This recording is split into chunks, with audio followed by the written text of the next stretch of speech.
What up, what up, what up, what up, what up, what up, what up, what up? What's good, people? What is up? What is they went from the fourth level of hell and sent us down to the seventh level of hell. Why? Because then you got Kwanzaa pulling out her titties. The whore pulled out her titties. And these whore bags over here started feeling and fondling on her tits. What? I don't have it to do with you. Girl, you can go over there, rant and rave. Girl, you can shake all your rainbow bright hair all you want, dear one. I'm not doing this. I'm not doing this with you, dear one.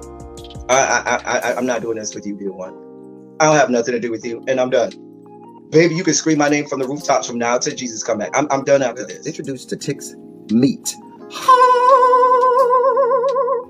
Do you see what I see?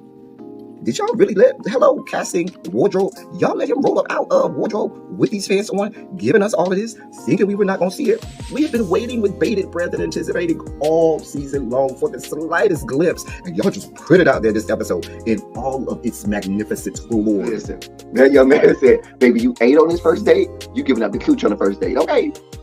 Well, you gonna run me my coins. Run me my cooch or run me my coins. Run me my cooch or run me my coins. Run me my cooch or run me my coins. That's our new theme song. That is the new song. Listen, somebody need to put a beat to that. Run me my cooch or run me my coins. Run me my cooch or run me my coins. That's what y'all got going on. Called out Sandcastle. Sand, bitch. Ow. Oh my God, it was so funny, girl. Ooh, baby, listen, let me tell you something. This shit started to turn into the precursor for some gay porn. That's what I thought it was. Because Big T is getting all, the voice starting to go deeper and get a little more wet and moist and sentimental and all this shit. And it was real gay at this point. Like, I thought the bitches was going to start. I thought Lil Bird was going to turn Big T around and do him like he did Uncle Cliff and do the grease it up with City Lou and ran right in there. It's not a coincidence that Big T started off the conversation by trying to find out if Lil Murder was fucking Mercedes, which he found out he's not. It's also not a coincidence that he would start talking about prison. Why? Because the bitches was probably fucking in prison. Uncle Clifford, you better go get your man. Big T got plans for that. Well, he had on look like something Big Bird vomited up or something like that. Like, I did not like it. That Big Bird couture he was going for, it did not work. Like the pastor of a gay mega church on Easter Sunday. Okay, it was way too much sequins. He had on way too much makeup. Baby, his face looked like Iyanla Vanzant's neckline. Okay, just way too much makeup clumped in everywhere on his face. Get it together, sweetheart. Like, you're a big girl, so that gives you a whole lot of canvas. So that was a whole lot of makeup, honey. And Rico looked like he was auditioning to be one of the three kings, or he was auditioning to be the main character on Jesus Christ Superstar. Girl, Wayne, did you have on a blue thong or a blue G-string or something? If you did, I want to see it. Get me up in my DMs, and I do want to see if you have a blue thong or a blue, jock strap or something like that. I'd love to see it too. Anyway, but I liked it with the turtleneck. Now, Troy.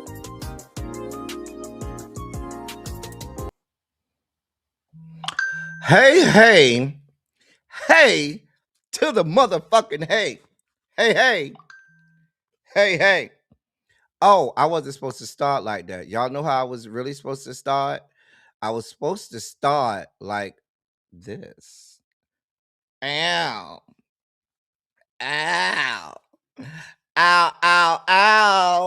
Yo. I was supposed to start giving y'all the shoulders, letting y'all know that these shoulders here are still oily. What's going on? What's going on, people? Welcome to Run Your Mouth.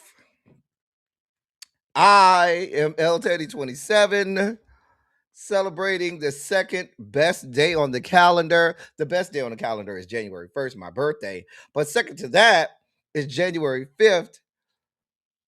Happy Founders Day, too. We'll get to some of that later, but it's Founders Day. Happy Founders Day to all of the noops across the world.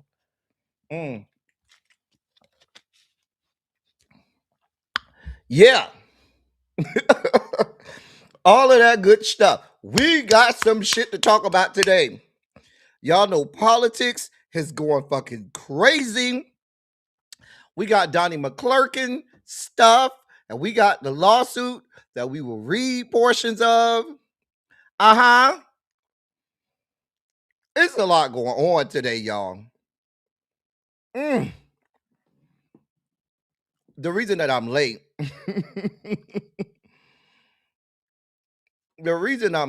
is y'all's girl really B She made me late because she called me. No, for real, really, he called me like right as I was about to press the button, and she was like, "Oh yeah, I know you about to go live," but I'm looking at, I'm looking at my phone like, now you know I was just about to press this damn button, and we was on the phone for a few minutes, so I was talking to Really B, so that's why I'm late. Otherwise, I would have been here on time. Nevertheless, we are here. We are here, and we have so much to get to. The dossier is packed. Okay, do you hear me? We have a packed dossier. The dossier is jam packed, and we're gonna make it through it. Really, B told me to take my time. And so we'll try to do that. Let me say hello to y'all. Let me get my shot glass ready because y'all know it's still January and we are still taking a shot for matter of fact, we will take a shot not just for all of our Capricorns, but because it's Founders Day, so we're gonna take a good shot. Now, normally when you take a shot for Founders Day, you take 3 shots because we do things in threes. However, I want to be able to make it through this live coherently, so I'm gonna just take 3 swigs of this one shot. How about I do that? Let me make sure I overfill it. I'm gonna take 3 swigs of this one shot instead of taking 3 shots because I'm not gonna be able to. I wouldn't be able to make it. Listen, if y'all had me take 3 shots, baby, I'm not saying I wouldn't make it through, but I would start to get a little, you know. Now, I'm not a Trey club, I'm a Deuce club, but I'm a Noop and we do things in threes. But let's be clear, there's only one number, and that's the deuce, because you can't have a line without 2 points. First thing you learn. Anyway, I got it. I got it, Tracy. I got it. So I already downloaded it. I got it. We ready for it, Tracy. Hey, Tracy. See, Lovely 31 Blueprint, Katrina Taylor, Complex 613, Ravine. No, I wasn't part of it. Y'all's girl Really B had me late. Hey, Universal Goddess, Crazy Homebody Girl. Hey, Jay Parrish, Drinks with D. How the hell are you? How the hell are you? Nubian Mahogany. Hey, Princess. Hey, beautiful. Hey, China White. Say Vaughn. Hey, Lock Queen. What's going on? Child. What Rico? I don't know what Rico you talking about. I don't know. Anyway, hey, Demetria. Hey, Boo. Ciao. Hey, Butterfly. Ciao. Fred, what's going on, my love? Antonia, how are you today? Listen, it's Monday. It's already crazy. Okay.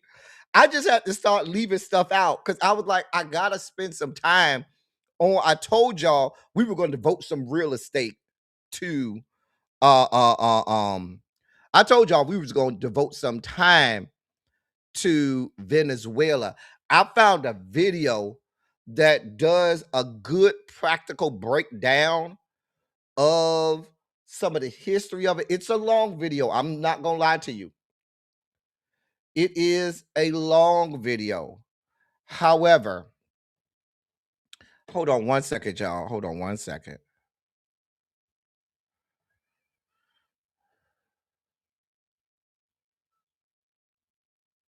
Okay. Hold on one second, y'all. Jesus. One sec. I got to do something real fast because my computer is having a meltdown right now. So give me a second to fix it. Give me a second to fix it because it is going through it right now and I want to get it together. Let me Trying to make sure I get it together. Okay.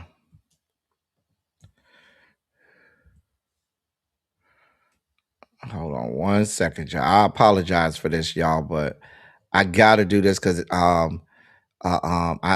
forgot to do this before we came on. I don't need my computer giving me no issues today. I don't have time for it. I do not have time for it. Because I know my computer, so I need to do this real fast, y'all. Talk amongst yourselves while I get this done and get this situated. While I get this done and get this situated. Because I know what will happen if I don't do this right. So that's why I'm doing this now. I apologize. Excuse me. I was supposed to do it before I came on, but time got away from me today. Time got away from me. So, all right, where are we at? Let's just do this, do this, do this, do this, do this, do this, do this, do this, do this, do this. All right. Jesus. It's a lot going on over here, y'all. It's a lot going on. But we're going to get through it. All right. I think I'm good. I think we should be good about now. All right.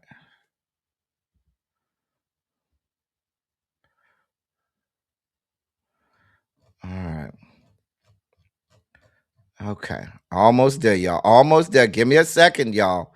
We almost there. We are almost there. We are almost there. Give me one more, another moment or two. We almost there. Y'all will be okay. Y'all will be okay. Trust me. We got time. Really be said we got a little bit of time to play around with. So give me a sec. We're almost there. We're almost there. All right. Jesus Lord. So much going on here. All right. All right. All right. All right. All right.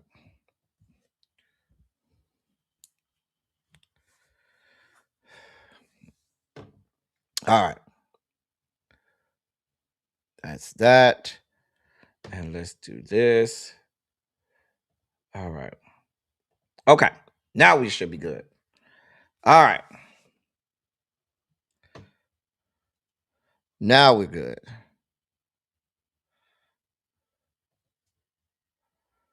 Okay. Jesus. Now we're good. Okay. All right. Okay. Now we're good. All right. So let me say hey to y'all. Hey, Harold. Harold. Hey, hey. Hey, hey. Montrez, what's good, bruh? Hey, Spicy Original. Hey, Sharice. Tracy W, how are you? Oh, Drake got a Rico. I thought we talked about Drake. I don't know. Hey, Miss Shorty B. Yes, that's the video I have. That's the video I got. I said that's like the best video so far. Remember, I posted on my it was on my stories. Mm-hmm. All right, we ready to go, y'all. Let's take our celebratory shot for all Capricorns and because it's Founders Day of the greatest fraternity in the world. Now, what I'm gonna do is I'm not gonna do 3 shots. I'm gonna take 3. I'm gonna finish the shot in 3 portions. Okay. Here's the first portion. 1. Ooh. 2. Ooh. Oh, I got still more here. And 3. Whew.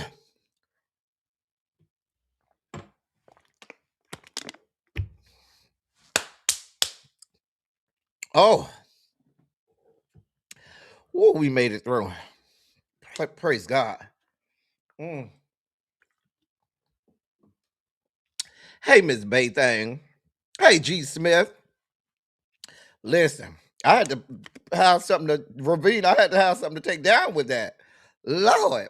Hey, Precious Jewel. I feel like I ain't seen you in a few days, boo. Happy New Year. You all right? Mm-hmm. Girl. Girl. That was an ordeal. Do you hear me? That was a whole ordeal. Cha. Lord. Girl. All right, I think we're ready to get this party started. If y'all ready, then I'm ready. So let me upload. I gotta upload one more video, but I could do that while we're transitioning. All right. So if y'all are ready, put a Shondo in the chat and let me know that you are ready. If you're ready, go ahead and put a Shondo in the chat and let your boy know that you are ready to get this party started. It's Monday. It's Founders Day. All of that good stuff. And we ready to go. All right. And with that being said, ladies and gentlemen, non-binary, gender-conforming members of our audience, I bring to you the late, great Larry Myers to help us usher in our Sugar Spike segment.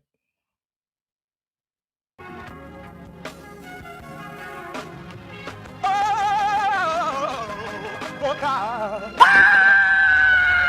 You see, this is the part that I like. Major sugar spike. So loved the world, I want to fight. That he gave, his only begotten son. Major sugar spike. And who shall ever believe? Major sugar spike. They shall not perish, but have everlasting life. Taste the biscuit. Jesus! I wish somebody help me.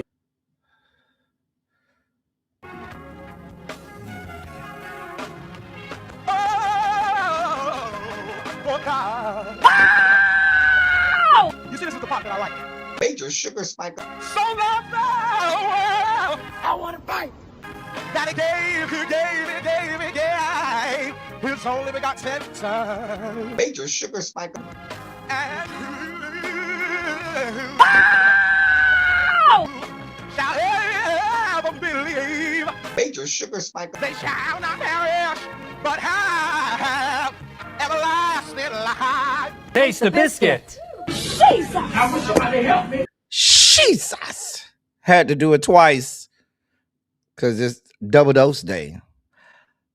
And we start to, oh, y'all thought we was going to start with politics? Hell no. We are starting today with the fact that it is the Founders Day of the greatest fraternity on earth. Oh, yes. Oh, yes. For those of you who don't know what I'm talking about, here's a video. In 1911, on the campus of Indiana University, a group of young black men faced open hostility.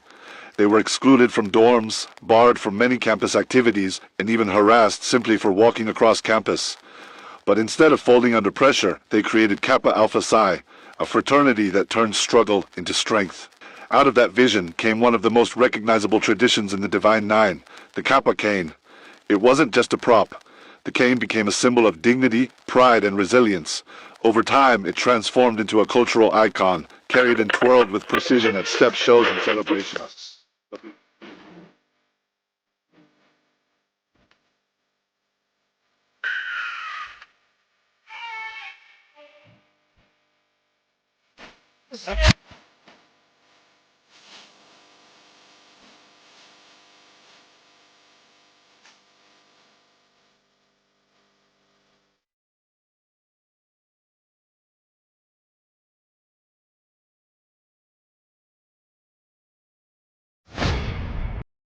I what do you want from me? I had to. I had to. What do y'all want from me?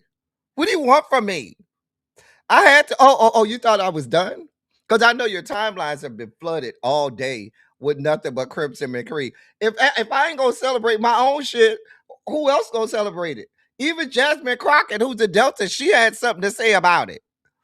Hello, it's Congresswoman Jasmine Crockett, and today I want to congratulate the oh so pretty, oh so smooth men of Kappa Alpha Psi Fraternity Incorporated as you celebrate your Founders Day. For more than a century, Kappa Alpha Psi has been committed to leadership, service, and excellence, developing leaders, mentoring young people, and investing in communities across this country. Your work continues to open doors, strengthen communities, and create opportunities for future generations. Thank you for your continued commitment to service and leadership. Happy Founders Day. Well, thank you, Jasmine. I even rode across one of my frat brothers, one sports commentator, Ryan Clark. He had a happy Founders Day greeting. What's up, Black menswear community? For all the brothers that represent Kappa Alpha Psi, happy Founders Day. And you see I had to come laced with the Andre Julius. We do it better than anybody else. Yo. We all over the world. We all over the world. What do you want? I mean, we had to start that way. I mean, what did you want from me? We had to start the right way. I mean, what are we talking about here? What are we talking about here? Happy Founders Day. A big yo to all my noobs out there. I see you. You do that, or you can do old school style. That's old school. Old school. Anyway, happy Founders Day. Yo to the bros. Anyway, in other news, as we really start our sugar spike segment.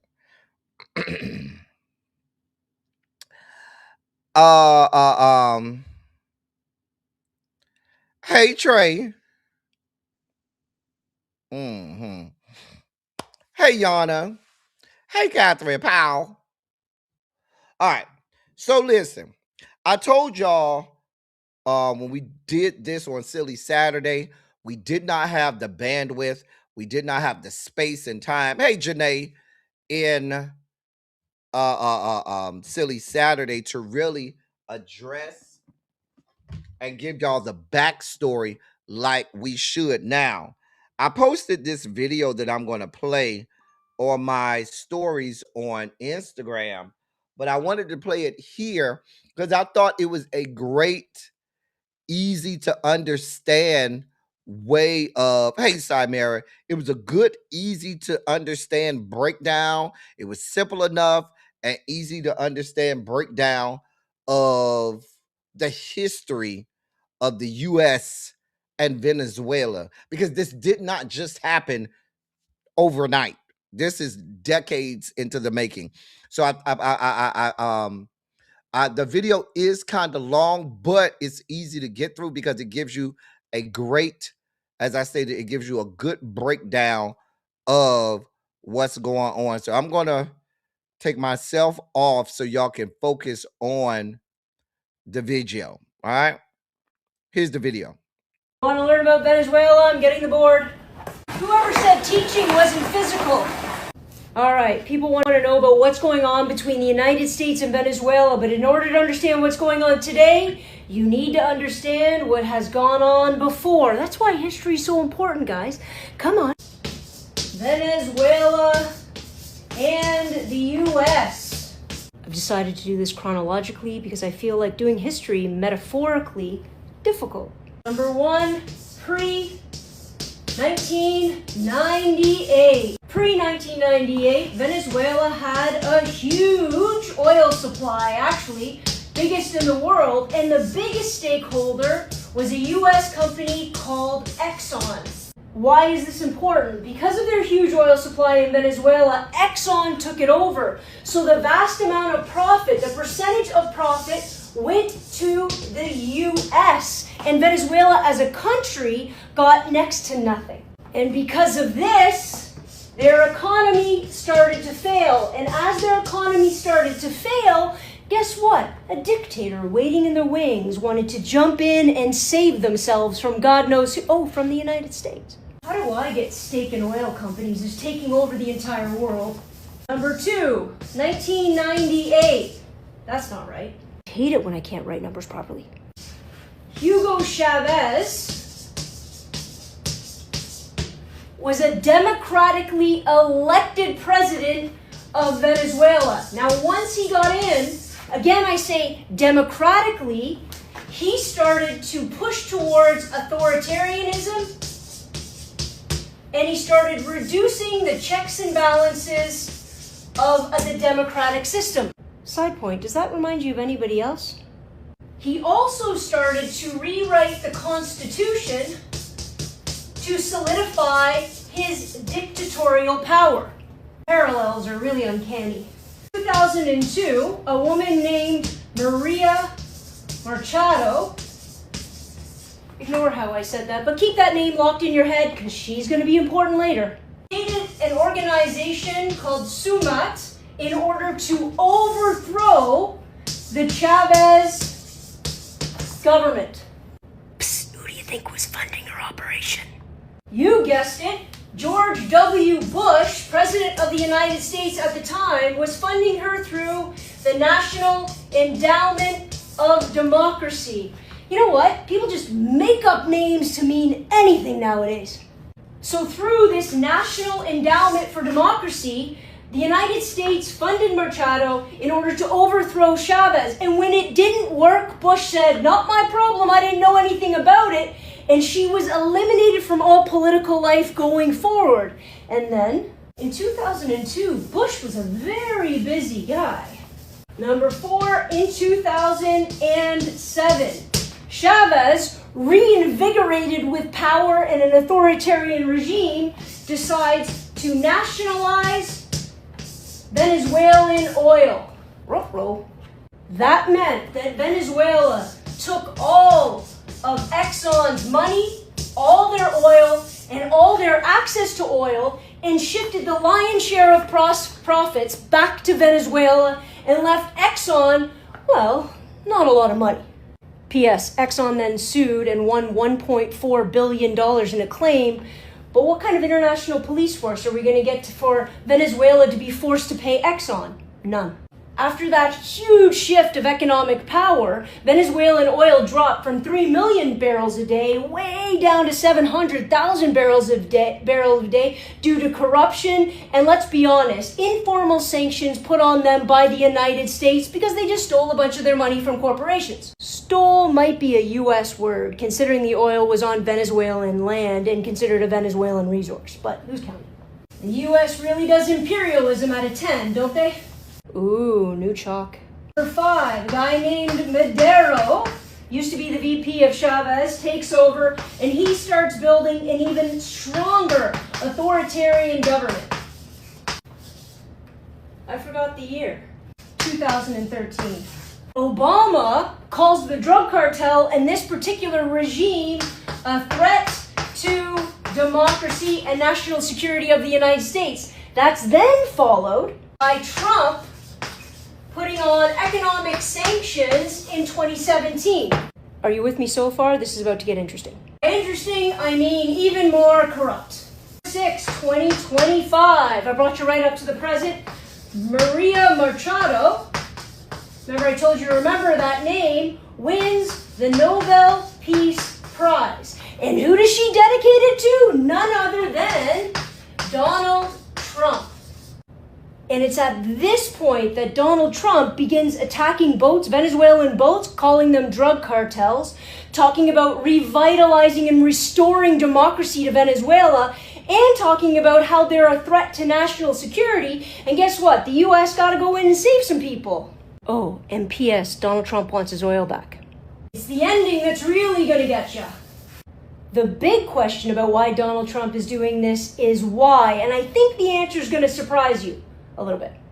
Number 1, he is going to claim that he is going to liberate Venezuela. Guys, always be careful when the United States of America liberates anything, because usually it means they're going to take it.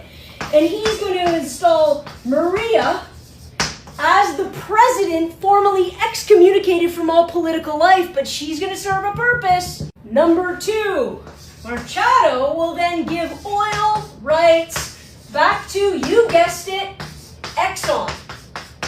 80% goes to them, 20% back to Venezuela. Everybody's happy and a new power is installed, but that's not the only reason this is happening. This last one's gonna blow you away. Number 3.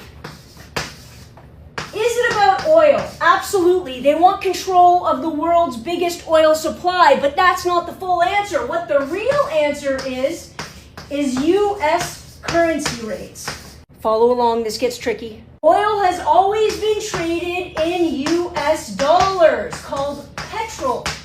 And what that has served the United States in doing is solidifying, is stabilizing, is increasing U.S. dollars. Because if anybody wants to buy oil anywhere in the world, they have to use U.S. currency. It artificially inflates the price of the U.S. dollar and stabilizes the U.S. economy. This is the real problem. Because what Trump and the United States is really afraid of are BRICS nations.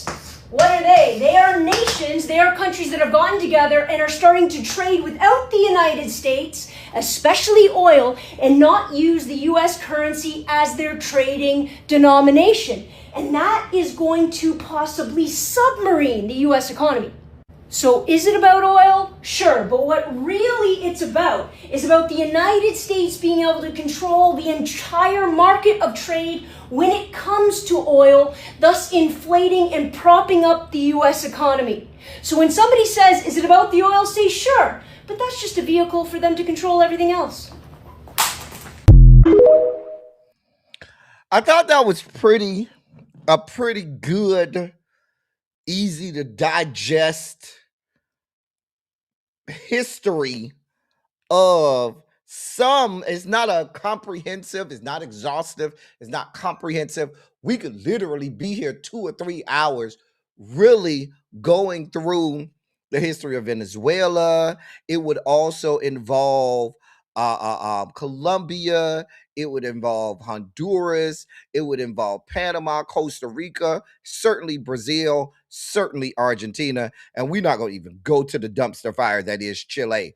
It would involve pretty much all of Central America and South America. We do not have the time today, but I wanted to give that video. I know it was kind of long, but I feel like we needed that background now to start this conversation about what the fuck is going on. Now, let's be clear. I know on the video she talked about Maria Machado possibly being put in as the next president. They already said that's a non-starter because apparently Donald John is mad that after Maria Machado got the Nobel Peace Prize, he wanted her to say, oh, don't give the prize to me, give it to Donald John. Even though she dedicated the Nobel Peace Prize to him, he wanted her to just say, no, this has to go to Donald John. And she said, well, I can dedicate it to you, which is what she did. And that wasn't enough for him. Now, I had this conversation. Me and my friends, we have these highly political conversations that generally go like so deep and stuff like that. But when we start to talk about American foreign policy, let's be clear. Why would a country want to have the largest and most lethal military on earth? Not for defense. Do not ever let anyone, right, left, center, or even on the fringes, tell you that we have the lethality and size military that we do for defense. It ain't for defense. What America truly wants is imperialism. Let's be clear. Let's be brutally honest. If they felt they could get away with it, and we now have an administration that feels that they could get away with it, we would go into old school imperialism and colonialism and just start doing what's the little game on your computer? Supremacy wars or whatever it's called, where you just start taking over countries and territories.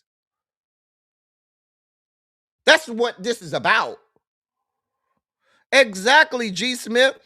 Following in the footsteps of Great Britain when there was the slogan, "The sun never sets on Great Britain." That's what the United States wants to do. They have always had administrations that would do little fucked up shit and pull back, do more little fucked up shit and then pull back. Hey, Terrence. And what they would do is they would always try, and I put up my quotation figures, to look good in the eyes of their allies and try to follow international law, even though they would violate and break international laws. They would break the Geneva Convention all over the place. They would just do all types of war crimes. Every single president, Democratic, Republican, left, right, center, blue, red, purple, they have all violated the Geneva Convention at some point. They have all violated international law. They have all committed war crimes. You cannot name a president that has not in modern history. But then they usually try to pull it back and say, okay, maybe I just went a step too far and we won't do that. We won't do that no more. It's all, but the toothpaste is out of the tube.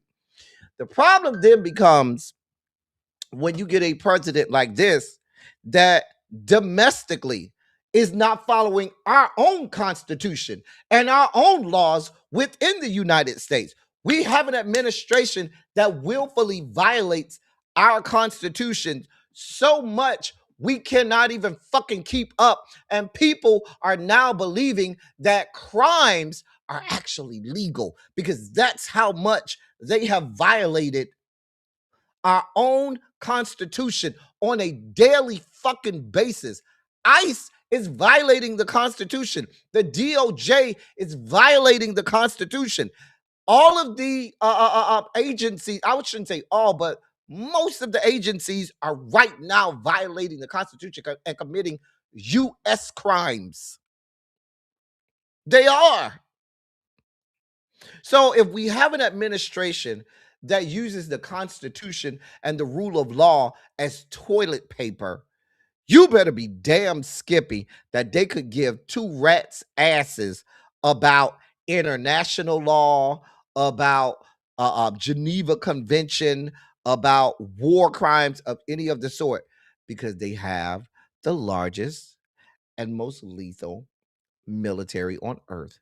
And that is all for the purpose of imperialism. If you look yesterday, for those of us political nerds that watch all of the Sunday morning shows and take notes like I do, don't judge me.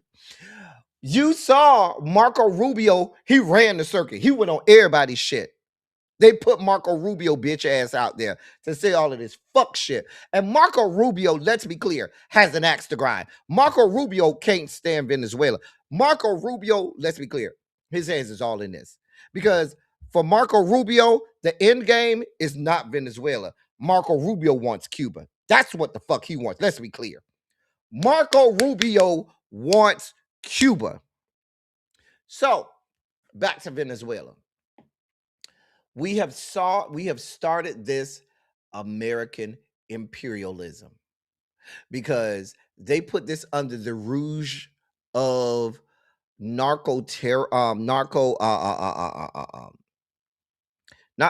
terrorism, saying that they're responsible for so much drugs coming into this country. Go watch every interview that you will see and hear where they talk for 5 seconds about the actual drugs, which is supposedly the actual reason that they're coming over here. Every time they speak on it, you know what they say? Oh, the drugs are made in Colombia and funneled through Venezuela. And that's how, and then they go through Central America, and that's how they get it. But They always start with the fact that in their estimation, the drugs are made in Colombia. So here's a wild question.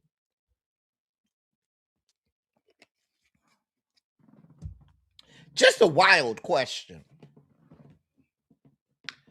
If Venezuela is really just a middleman, because the drugs technically aren't coming from Venezuela, they're technically in your, if I'm going with what you told us, they're originating in Colombia. Wouldn't it make more sense to overthrow the Colombian government? Isn't that a more rational? Colombia is a smaller country than Venezuela. Venezuela is larger than Colombia. Okay.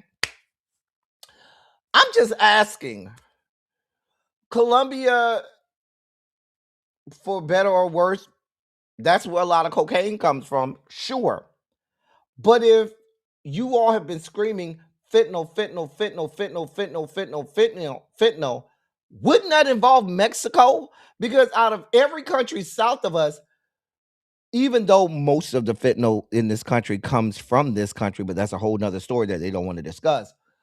But of all of the countries south of us, the country that funnels the most fentanyl to us is Mexico. Like none of this shit makes sense. But what makes sense is exactly what these people said the whole time. While they talk 5 seconds about the narco terrorism and the drugs, they would then spend 5 to 10 minutes talking about the oil. Oil, oil, oil, oil, oil. We want oil. This is imperialism. Why? Because these yet to be United States of America believes that any resource on Earth, they're going to start Western Hemisphere, but let's be clear. Any natural resource on Earth they feel that they believe that because they have the most lethal and largest military and the most nuclear weaponry on Earth, they feel like it belongs to them and they'll take it by force. And we now have an American government ruled by its own authoritarian dictator who now is going to tell any country on Earth, give us what we want or we will come and take it. I told y'all, Pete Hegseth has already been on the fuck shit. That bitch right there I told you, he's nuts in his clothes every time he thinks about being a wartime DefSec. I'm sure when he watched this shit go down, he needed to have on a diaper or a pad or something to soak up all of the pre-cum and cum and ejaculate in his pants. Because every time they killed somebody or bombed something, I swear to you that bitch Pete Hegseth nutted in his clothes because the bitch is deranged in his head. That's all he wants to do. Donald John watched the shit and probably got the first hard on that he done got in the last 5 to 10 years, because we know in order for him to get it up, it takes a cornucopia and concoction of Viagra, Cialis, and Levitra mixed with the little rhino pills and shit you buy down to the gas station and shit. He got a hard on watching that shit. And now that that shit done got their rocks off, these bitches are not going to stop. Y'all thought that they were saying that shit in jest and laughing about going to Colombia and other places. They aren't playing around. They may laugh now, but let's be clear. They put on notice Cuba. They put on notice Colombia. And several other places. Gustavo Petrov over there in Colombia, I hate it for you, sir, but let's be clear. They are coming for you, sir. They absolutely are. Your president saying, oh, we will run fucking Venezuela until they have a judicial process. We tried that shit in Afghanistan and the shit failed. And the shit is a fucking dumpster fire over there. We tried that shit in Iraq, and that shit failed. And it's a dumpster fire over there. We tried that shit in Libya. The shit failed, and it's a fucking dumpster fire over there. And again, now Marco Rubio was over there claiming, oh, this isn't like the Middle East. You know, you all don't know Latin and Central America. It's different. We have a handle on this. We know what we're doing. Really, Marco Rubio, I'm supposed to look to you to be the bastion of foreign policy? Are you fucking kidding me, Marco Rubio? The same Marco Rubio who, prior to you becoming this man's Secretary of State, said the complete opposite of everything you're saying now, you stupid rat-ass bastard. Now, let's be clear. Petrov says, oh, I see the play. I'm already arming my military. We're not fucking off. Nope. We're preparing ourselves. Petrov already said that. But see, what's going to have to happen is, and the video spoke of BRICS, and I've been speaking about BRICS for some time on this platform.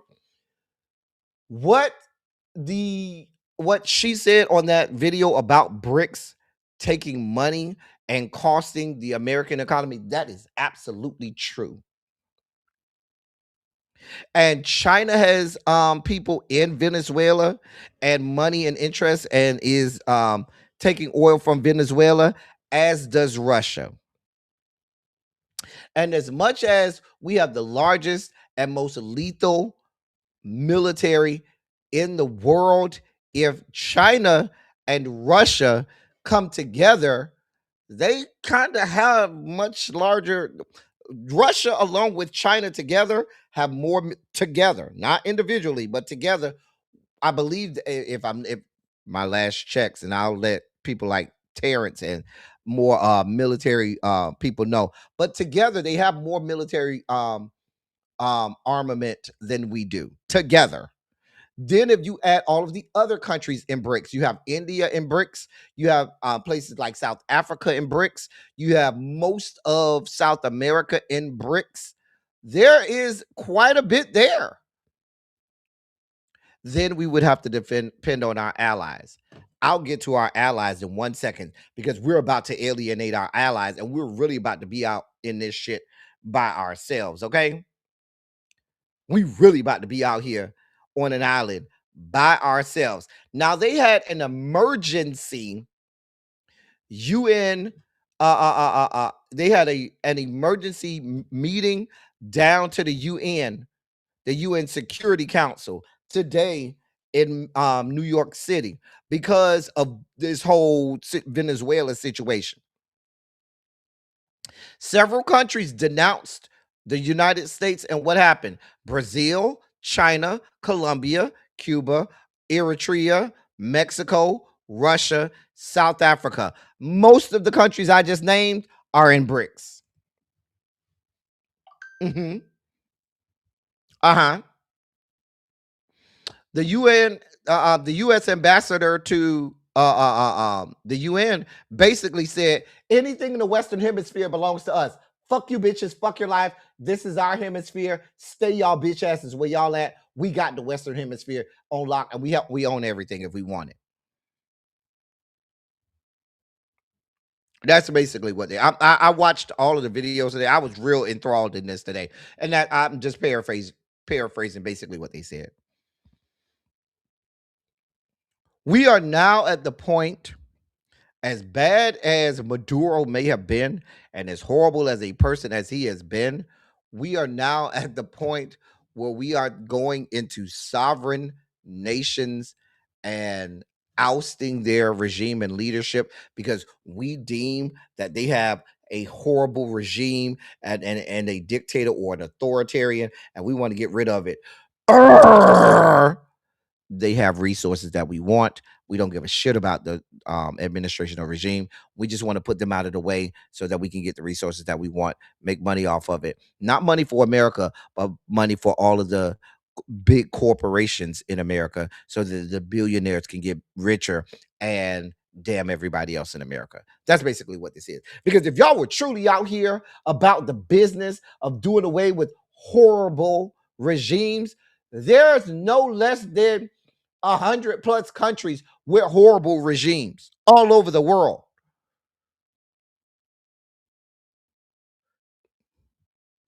We can start with Israel. The people in Israel don't want Bibi Netanyahu and his fucktards in power. We could start. Hell, the United States of America has an authoritarian dictator who should be ousted, and somebody should swoop up in this bitch and fucking arrest that bastard and take him to fucking court in their fucking country. If we're doing this, if it's supposed to be equitable, we have the same fuck shit that Venezuela have, because I promise you, if the people did the counting and the people really vetted, validated, and verified the 2024 election, I promise you, you might learn that that young man did not win. And we probably have an undemocratically elected person as the president of this country who's an authoritarian dictatorship and sending us into the fucking ground. Who's coming in? Who's sweeping in on their own fucking Delta Force to take our fucking administration out of this shit to help us out? I promise you, we'll be over here cheering in the streets like you see some of the Venezuelans doing.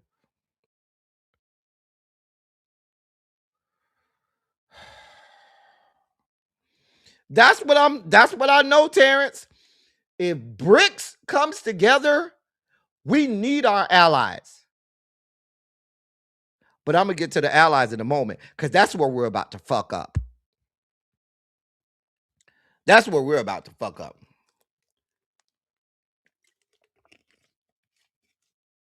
That's one of the parts Chimera people aren't talking about. International flights were all shut the fuck down. I'm not sure if they've gone back up, but over the last 2 days, there have been no international flights going south for a lot of places in the southern southwestern hemisphere. I'm telling you. And they aren't reporting on that. I was watching it. Hey, Karen D, it was a fucking mess over there. Hey, Uncle Jay.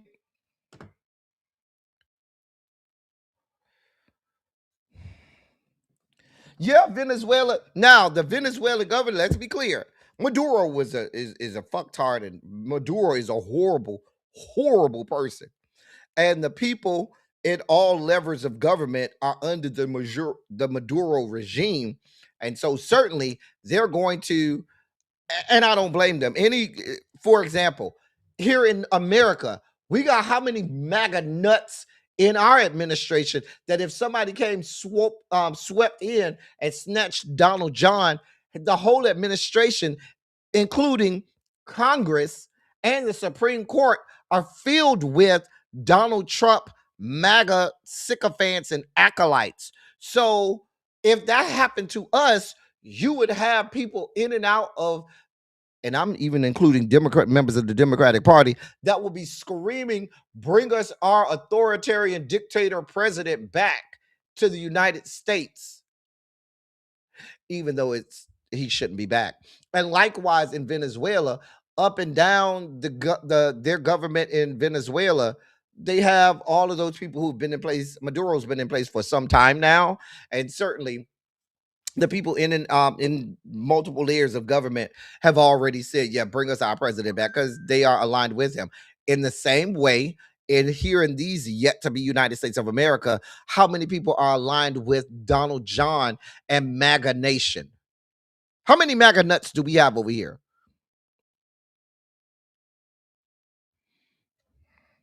Because we know what this is about. This is all about enriching oil companies, which trickles up to the banks. So now you're giving billions and billions of dollars to big oil and the banks, because the more money the oil companies make, the more money the banks make.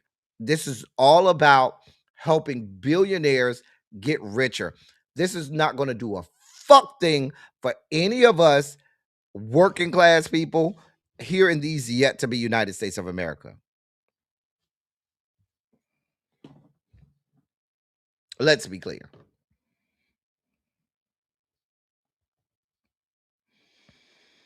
Hey, Miss Kiki, it's a fucking mess.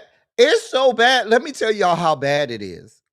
Let me tell you how much they didn't think this thing through because these fucktards said, "Yeah, we just gonna go in here and snatch him up, and yeah, we'll take over it." Who's taking over it? We're gonna run it. How? Do you know how large of a country fucking Venezuela? You bitches can't even run this fucking country. Fuck you gonna run Venezuela and this country. You bitches ain't even running this shit right. It's so bad. Y'all's boy, former U.S. Representative John Doe, George Santos, he announced yesterday that he plans to go over to Caracas, Venezuela, in the coming days. He says he wants to, quote, help with aid. Remember, he used to be over in Venezuela years ago in drag and shit. Remember?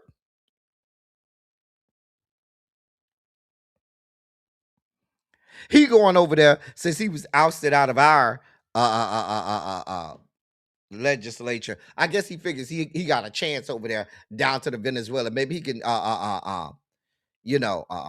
shimmy his way into some type of political power over there. This is the instability and fuck shit that we got over there. Got going on. These people do not have a fucking clue.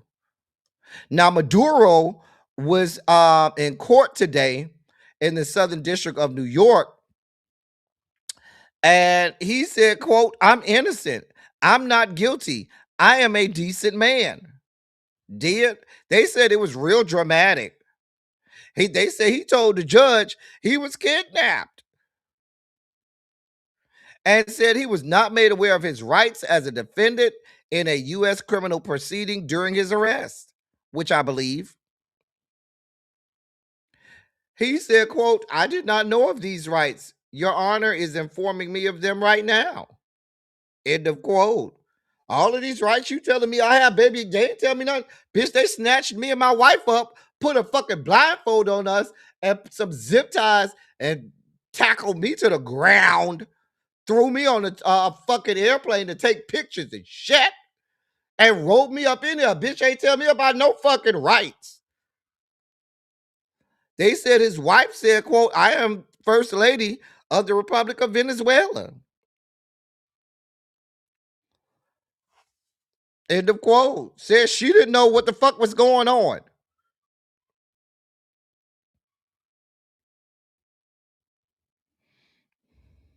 They said somebody stood up in the back of the courtroom and said to Maduro that he would, quote, pay on behalf of Venezuela. End of quote. To which Maduro said, I'm about this life. And he yelled back at the man, quote, in the name of God, I will be free. End of quote. They said the shit was real dramatic. It was like a telenovela or something over there down to the courthouse in the Southern District of New York. Now, they say he's supposed to go back to his next court appearance is in March. They'll remain in custody down to the New York City's Metropolitan Detention Center where Diddy and stuff was. I think Ara was there. Diddy was there. You know, the little trashy ass place that got the bed bugs and venereal diseases and shit. That's where they at. That's where they at. It's just a fucking mess. These are clowns, Cymera. Fucking clowns that have no fucking clue what the fuck they're doing. You had stupid ass Marco Rubio talking about we didn't need congressional appearance. We had court rulings, never once giving a single court, a single judge that adjudicated that they had to write the right to enter the country of Venezuela and use the military and deadly force because dozens of people were killed in order to take this man. A fucking mess. Now, let's be clear, because we got more stories, but y'all know it's a lot going on today. Let's be clear. They have not a fucking clue.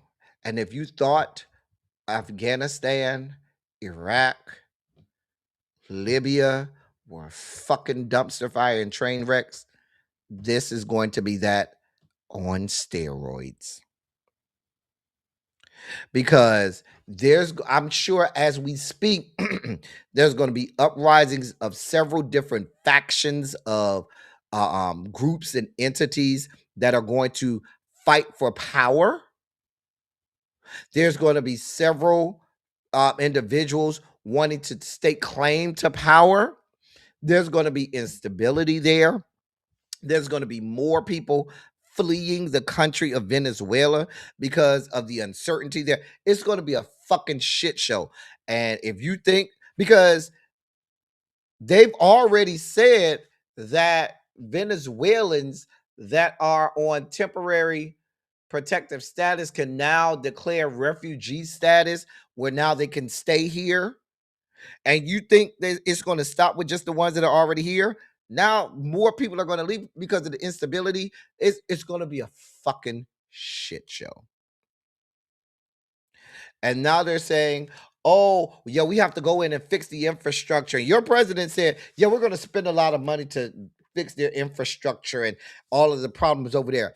Bitch, we got problems here, which we're going to go through today, that you all aren't dealing with. So more of our money, taxpayer dollars, are going to be spent to fix a problem that you caused as opposed to fixing problems that we already have here. You worried about shit over there.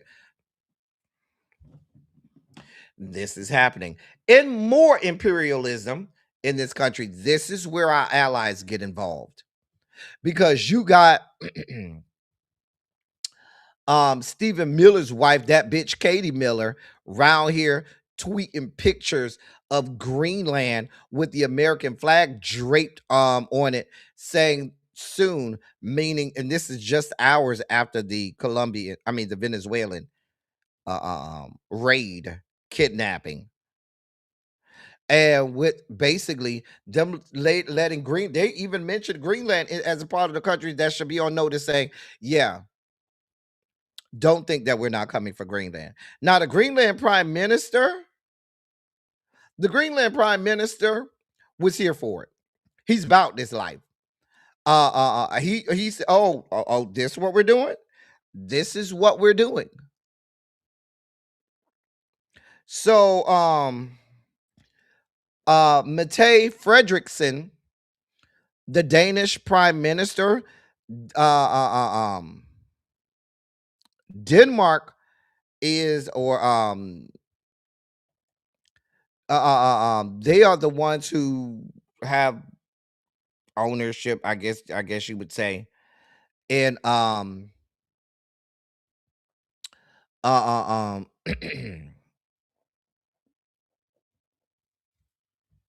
in Greenland. My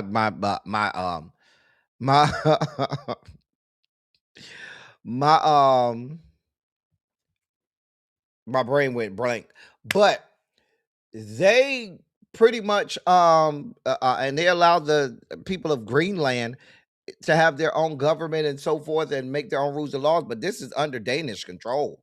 So the prime minister of Denmark came out and said, I don't know what the fuck you talk about. He said on Danish television, he said, quote, if the United States decides to militarily attack another NATO country, then everything would stop. That includes NATO and therefore post-Second World War security. End of quote.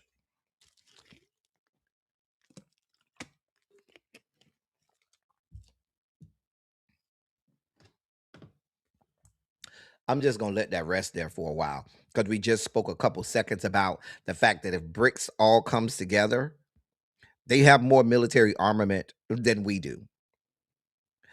If NATO breaks up and we alienate our allies and Europe and a lot of our allies says, fuck you over this Greenland fuck shit, that means we'll be on our own.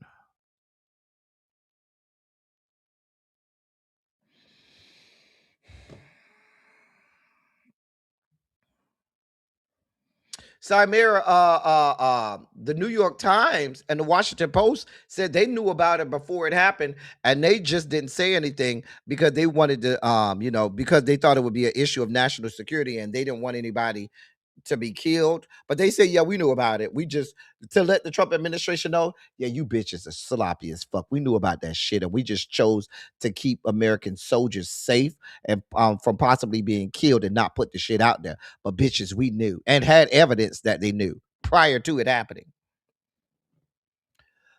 But again, like I was saying, the Danish prime minister said, yeah, we're not here for this fuck shit. Mm-hmm. Mm-hmm.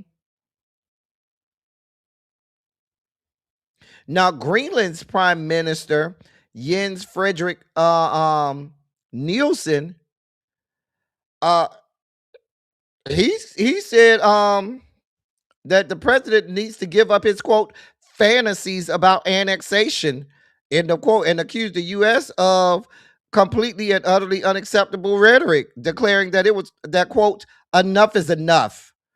Threats, pressure, and talk of annexation have no place between friends. That is not how you speak to a people who have shown responsibility, stability, and loyalty time and again. Enough is enough. No more pressure, no more innuendo, no more fantasies about annexation. End of quote. That's what the Prime Minister of Greenland said. Now, let me say this. As horrible as Venezuela is, if the United States truly tries to take Greenland, I totally believe that you have seen the end of NATO. I absolutely. Greenland has other essential minerals that those AI the AI companies need, that tech companies and the companies that make chips and tech companies. Greenland has a lot of those minerals and resources that tech companies need. And so that's why they want Greenland. Mm-hmm. They have a lot of resources in Greenland. But I promise you, now your president and your DevSec feel like, oh, they got this. They bombed Nigeria, flexed on that. That was the first that they did that. They bombed Iran and said, yeah, bitches, get some. You know, they just bombing people here and there. They bombed Venezuela and snatched up their president. So they're flexing. They feel like, yeah, we're winning all over the place. All I do is win, win, win, no matter what.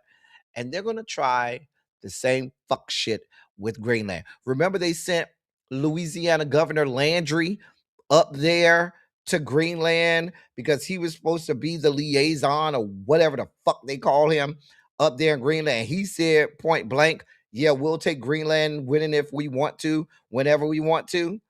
If they take Greenland, NATO is gone. And at the moment that NATO is gone, that's when BRICS is going to say, yeah, bitches, you thought it was a game? And that is when I'm telling you, when the history is written about the imminent World War III that's coming, the history books will talk about all of these little things that happened leading up.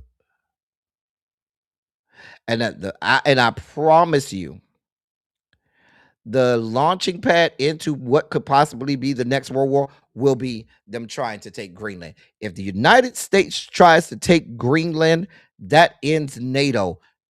All of our European allies are going to say, I know the fuck you're lying. And it's going to be, that's going to be it. The U.S. will have two options. They're going to either have to try and stand strong and flex and say, who the fuck you talking to like this? We taking it and ain't nothing you could do about it. Or they're going to have to say, tuck their tails between their legs and say, bad. We mean it. Here you go. You can have it back. Because at the moment that all of our allies say, we don't want no parts of you, what are we going to do? Who we going to depend on? Fucking Israel? We give those bitches everything the fuck they want. Everything they have come the fuck from us. We have a problem. Now, I know we done spent a lot of time on foreign domestic policy. I know we have. But we have other issues on the domestic front in terms of sugar spice. I know we just spent a lot of time on foreign policies, but let's talk about real world shit right here on American soil that affects virtually all of us. So sit down, ladies and gentlemen. If you didn't pay attention to anything else, if you would check the fuck out the next three things, the next three stories that I have for you, it's time for you to check in.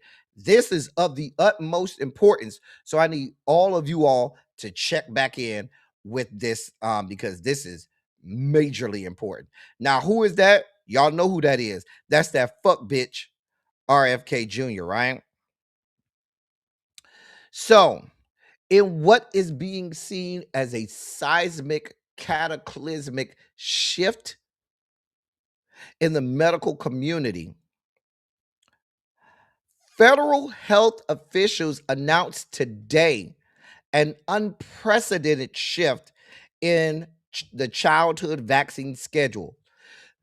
They are officially reducing the number of shots the Centers for Disease Control and Prevention, or the CDC, recommends for children. Officials said the unilateral decision will bring the U.S. closer to other developed countries through medical and public experts said they were worried the change would undercut Americans' confidence in immunizations and increase the chances of disease outbreaks.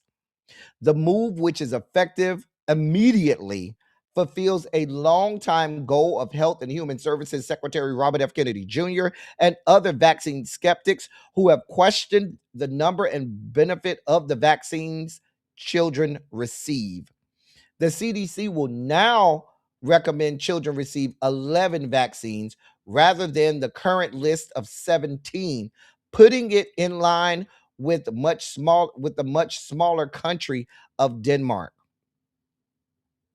Senator Bill Cassidy, a physician who voted to confirm Kennedy despite misgivings over Kennedy's vaccine views, lamented the change in a social media post echoing concerns from public health groups. Oh no, Senator Cassidy, don't come over here with the fuck shit. We told you that bitch was a fucking lunatic when you fucking confirmed his ass. Oh no, that's what the president wants, and he has a mandate, and we have to give him what he wants.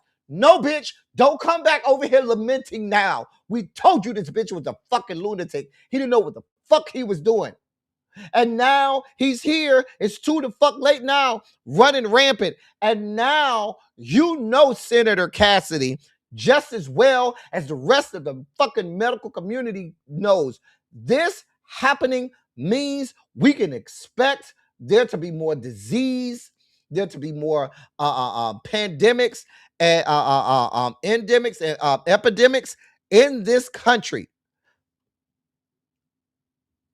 Senator Cassidy was on social media blathering about and fucking losing his fucking mind. He said, quote, "The vaccine schedule is not a mandate. It's a recommendation giving parents the power. Changing the pediatric vaccine schedule based on no scientific input on safety, risks, and little transparency will cause unnecessary fear for patients and doctors and will make America sicker." End of quote.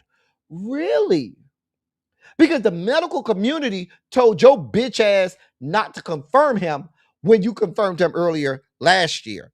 But you didn't want to hear no parts of it because your God King told you if you did not confirm him that they were going to have you primaried and put out of the fucking Senate. Let's be clear at this point, ladies and gentlemen. I don't even understand why the United States Congress, both chambers, the House or the Senate, get paid.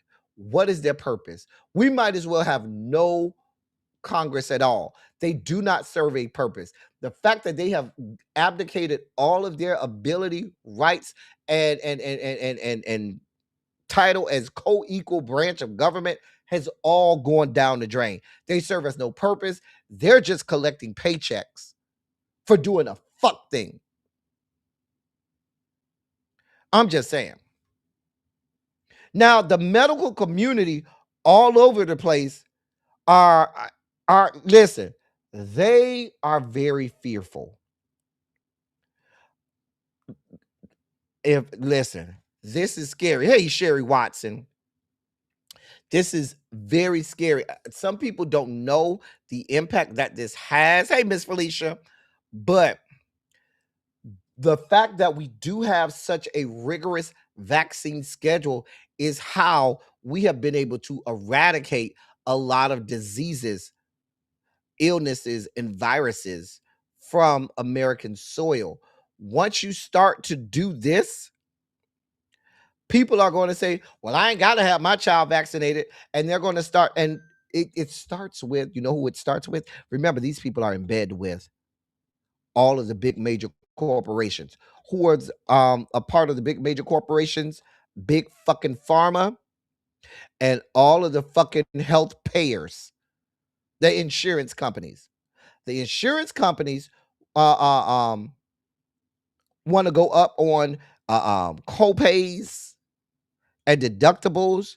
Big pharma wants to be able to charge more for extra vaccines, since now the CDC says, oh, your child doesn't need that, but if you want it, we could give it to you, but now you got to pay all of this extra. Insurance company gonna say, yeah, guidance from CDC says you don't need it, we ain't paying for it, but you can pay for it out of pocket. And now people have to decide whether or not to vaccinate their child or pay the money out of pocket, which they don't have, and which I shouldn't say everybody doesn't have, but a lot of people don't have. So now people will go without it, and the more children go without it, now you give these viruses a chance to spread and even mutate. Here we are. Here we fucking are. Oh, but it goes further. Oh, they're serious about this. They're putting all of the teeth into this. So immediately after that, the Centers for Medicare and Medicaid Services, CMS, then announced that it will no longer require states to report childhood and adolescent immunization statuses as it explores, quote, alternative immunization measures. They're saying that they're going to remove 4 measures from their core sets, standardized healthcare measurements that states and the CMS monitor to improve quality of care. The 4 measurements that the CMS is removing from its core sets are childhood immunization status, prenatal immunization status, age 21 and older, immunization for adolescents, and prenatal immunization status under age 21. Mm-hmm. Mm-hmm.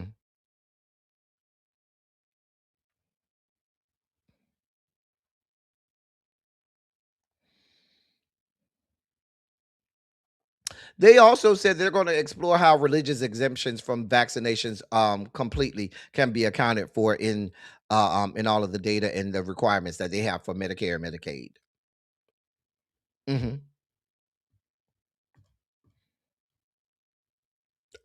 Here we are. Mm-hmm.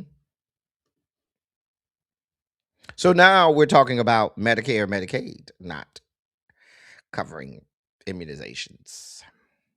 Hey, Auntie Kimmy. Mm-hmm. Hey, Lee, I told y'all point blank. I told y'all on January 20th, 2025, that the ramifications of what this administration is going to do, we probably will not be able to fix in most of our lifetimes. I'm just going to be honest. And I hate to be a gloomy Gus. I hate to be an alarmist, but I would rather you be alarmed and be prepared than you say you didn't know. Hey, boo. Hey, Tanya, boo. Yeah, I'm ready. I got to pack tonight because I got to be there tomorrow night. Well, I'm getting there early Wednesday morning, but yeah, I got to pack tonight. In more healthcare news, because y'all notice I do feature a lot of healthcare and things on this platform because healthcare affects everybody, no matter how rich you are, no matter how poor you are, no matter your race, gender, ethnicity, orientation. Healthcare affects everybody, and I just don't feel like a lot of places talk a lot about healthcare as much as they need to, because everybody is affected by healthcare, and we're one of, if not the only modern industrialized country that does not have universal healthcare and hasn't found a way to pay for universal healthcare for all of its citizens. And then there's this new data by released by that same CDC. I guess we're supposed to believe this data. They show a massive spike in that super flu. I remember I reported on the super flu about a week or two ago. Now it's spiking. I reported on the super flu about 2 weeks ago now. It's spiking now. Uh-huh. Mm-hmm. I'm going to show you two I'm going to show you two graphs, and these both come from the Centers for Disease Control. Now, this graph right here, this shows this the rates of the superflu activity on December 13th. Now, most of the states, as you see, are somewhere between low and low or minimal, right? Got a lot of greens, a lot of yellows, which is low. Even moderate, yet this deeper yellow and yellow orange are there. Only state in purple was New York, and then you had New York City, and then you have some red states like South Carolina, Michigan, Louisiana, what is that? Nebraska up there. You have some red states and stuff, right? New Jersey. Now, this is December 13th, right? Watch this. I think that was the week I reported on this. This is 2 weeks later. This is the reporting of the superflu. Some 2 weeks later on December 27th. This is the week of December 27th. Look how many more purple and red. Almost nobody is left in the yellows or the gray. We don't have no greens except for the Virgin Islands. You see this? This is as of the week of December 27th. This is the spread of the superflu. That's why everybody and their mama keep saying, "Oh, I've been sick. Oh, I came down with the flu." And people are actually dying. They don't want you to know that. People are dying. People are dying. Hey, cross country cruiser, and nobody's talking about it. I want to show that again because I don't want y'all to think I'm making this up. This is, hold on.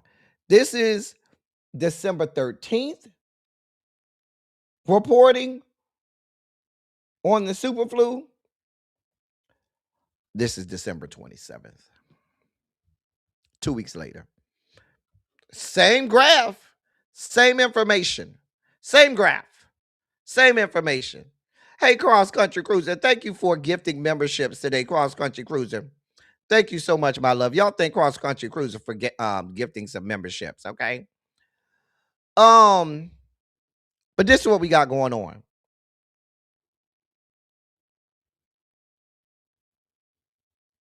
When I reported on this story like 2 weeks ago, I told y'all the superflu is spreading. We were here. Put a 27 in the chat if you were here 2 weeks ago when I was screaming.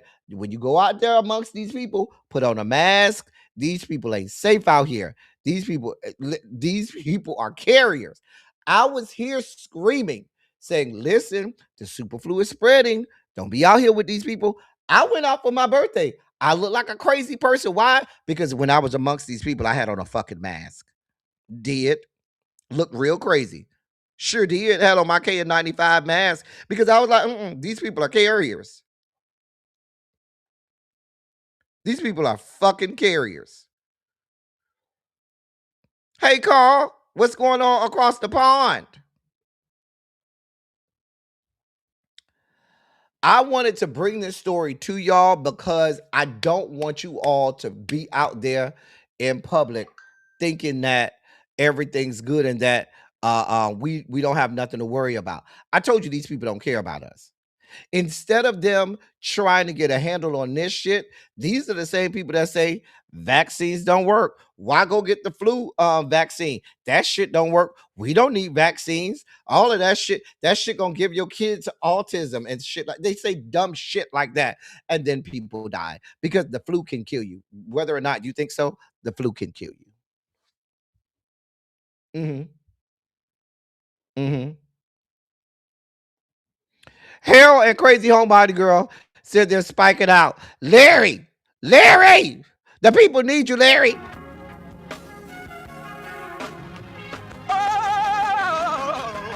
Oh, God. You see, this is the part that I like. Major sugar spike. So loved the world, I want to fight.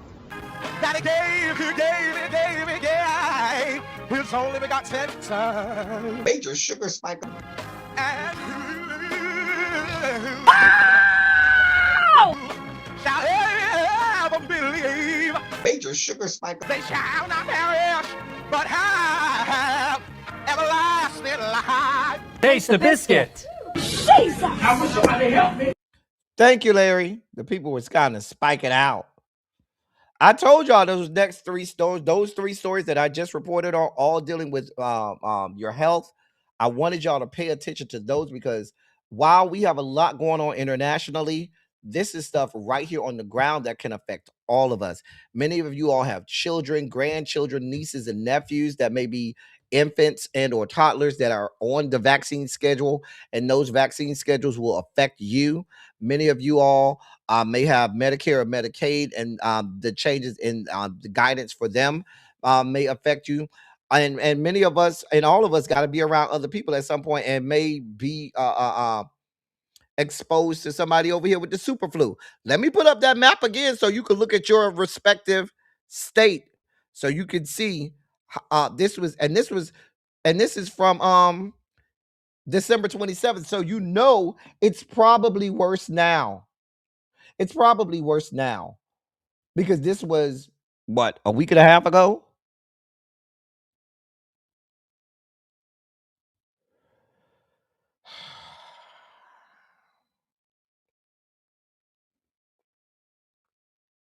Here we are. Here we are. Look at the Southeast. That's Alabama, Georgia, South Carolina, North Carolina, Tennessee, all of that. And I remember vividly. I vividly remember when we talked about, because when we talked about it, we talked about South Carolina. Remember that, y'all? And I told y'all, if this is in the northeast corner of South Carolina, what did I say? I said, if it's in the northeast corner of South Carolina, that means Georgia, North Carolina, and Tennessee are all right there. They all probably got family members and people right up in that area. And look at that area now. Look at Georgia, South Carolina, Tennessee, and North Carolina, all of them deep purple. Alabama, once Georgia get affected, there goes Alabama. I'm sure you got Mississippi sandwiched in between Alabama and Louisiana. I'm sure they're next up. A mess. A fucking mess.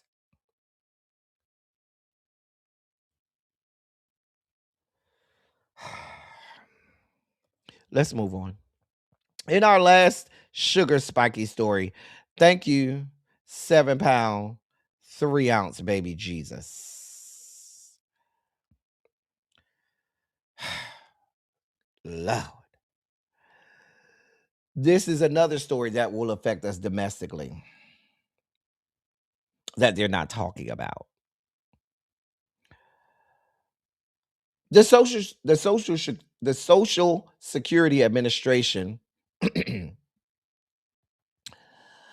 has now started warning people that a lot of checks are going to be delayed. According to a report, the Social Security Administration is currently facing roughly 6 million pending cases and 12 million transactions. Delays that could affect about 74 million Americans in terms of their Social Security payments. Because of layoffs that included about 7,000 employees down to the Social Security Administration, all of this shit is happening. Many claimants are now waiting 3 to 6 months for payments and services from the Social Security Administration. Mhm. Now they tried to come out and refute the reporting because it was initially reported on by the Washington Post, and they tried to come out and refute this, and the people, the actual Americans was like, yeah, nah, bruh, that shit is real. People are saying it's taking 3 to 6 months for payments and or services through Social Security. Mind you, remember y'all had Elon Musk and Doge gut the Social Security Administration and several other agencies that also work alongside and in tandem with the SSA. Thank you, Quintessential. Thank you for the happy Founders Day greetings. I just wanted to let y'all know many of you all may have some you all yourselves may receive Social Security. You may have loved ones that receive Social Security, and so forth. So understand that there are delays in the Social Security Administration. So I just wanted to put you all on notice for that, so that we could you can't say you didn't know. Okay. As we get to our video breakdown, and we leave our sugar spike segment and deep dive and do the stanky leg and cannonball deeper into the dossier. Now is a good time. We have 90 plus people here. Please go ahead and hit the like button. Can one of my hall monitors tell me what the likes are looking like? Nobody even spoke about the fact that, did y'all notice we have a new 2026 Run Your Mouth thumbnail? Did y'all notice? We have a new 2026 Run Your Mouth thumbnail. Y'all notice that? Y'all like it? Yes? No? Yes? No?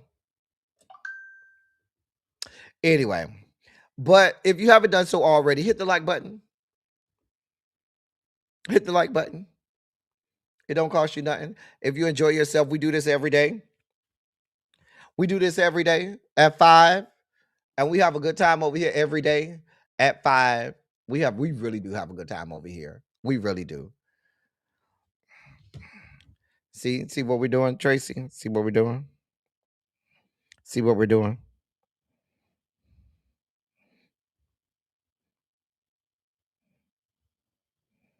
See what we're doing?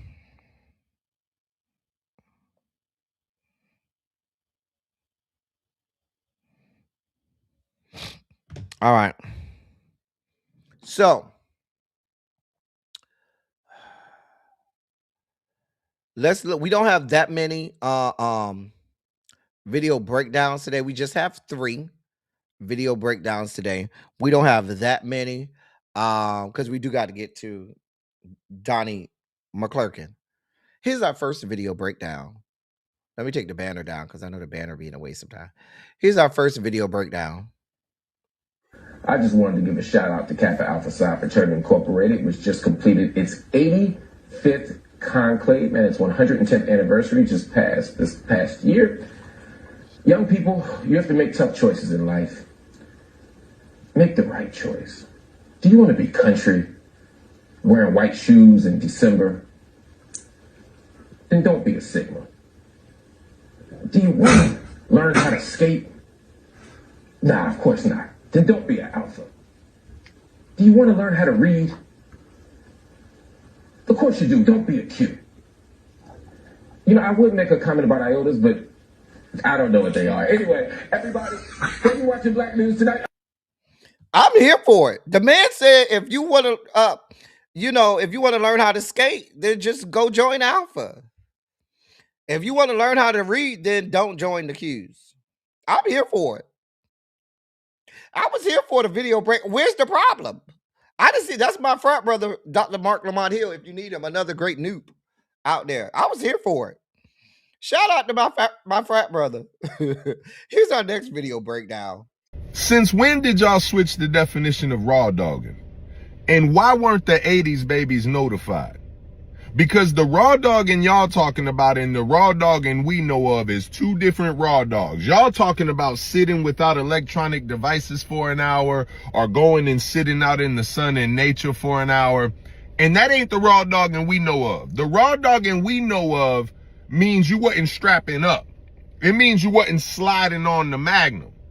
But now y'all out here just switching up shit in 2026. Y'all need to pass that by us so we can sanction whether that definition will suffice or not. The fuck is going on? I'm kind of with them because I heard one of my nephews was like, yeah, because I'm raw dogging over here. And I'm looking, I had to, wait, what the fuck? He was like, yeah, I'm raw dogging over here. Wait, what the who? And so his dad was like, no, he means he's going without internet and his phone. I was like, boy, you too young to be talking about raw dogging and shit. I was like, wait, what? That's the new school. They say when they raw dogging, that means they don't have their phone or the internet, and that's raw dogging. You want him to raw dog you, Uncle Jay? That's what you're looking for. You want him to raw the old school definition. You want that? That's what you want, Uncle Jay. You want him to raw dog you? You know, some of us grew up, we know the old school definition of raw dog. So when bitches be like, oh, I'm raw dogging over here, you immediately be like, the fuck? I didn't need to know all of that. Ciao. Here's our last video breakdown of the day. He said, 'cause I really need somebody, so tell me you're that somebody. She said, 'cause I really need somebody, so tell me you're that somebody, girl. I fuck.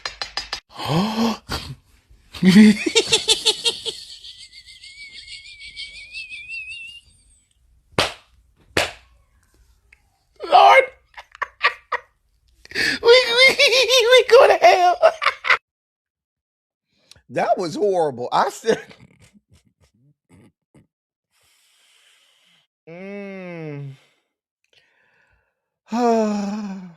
that was horrible. All right, y'all. No, that's not the right story. Hold on, y'all. Oh, God. That's not the right story. We'll get to that in a second. Oh, I think I forgot to add it. Hold on, y'all. Hold on 1 second. Because we got to do Donnie first. We got to get Donnie out the way first. We got to get Donnie out the way first. I just forgot to put the picture. Sorry. Sorry, y'all. What the fuck is Donnie? Sorry, y'all, because we got to get to Donnie. Donnie. Donnie,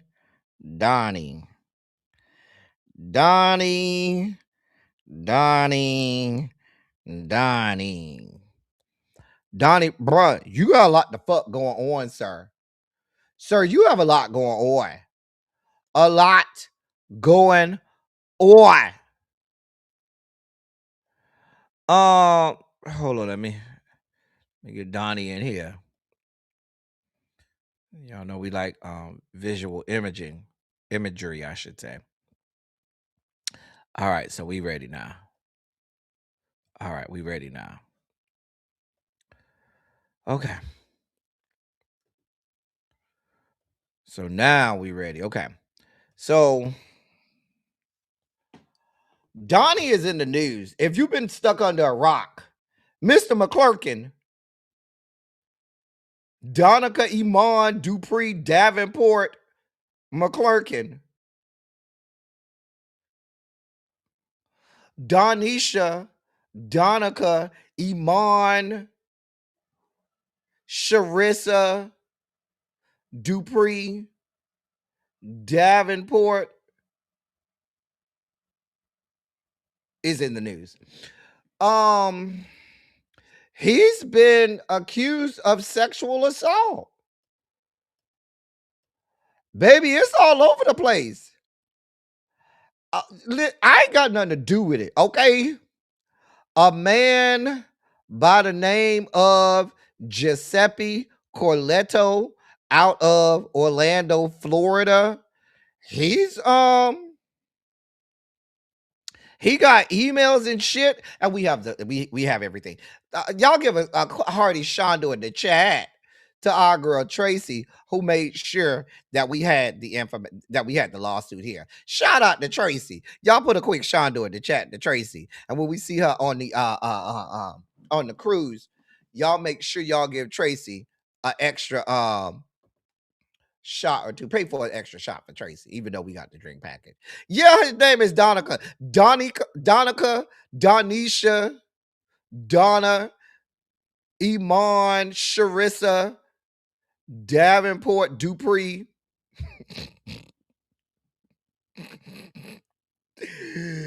Is in the news. Now, we gonna put up this lawsuit, y'all. Oh, God. It's quite graphic. Can I get the hall monitors to put trigger warning in the chat? I think I have a trigger warning.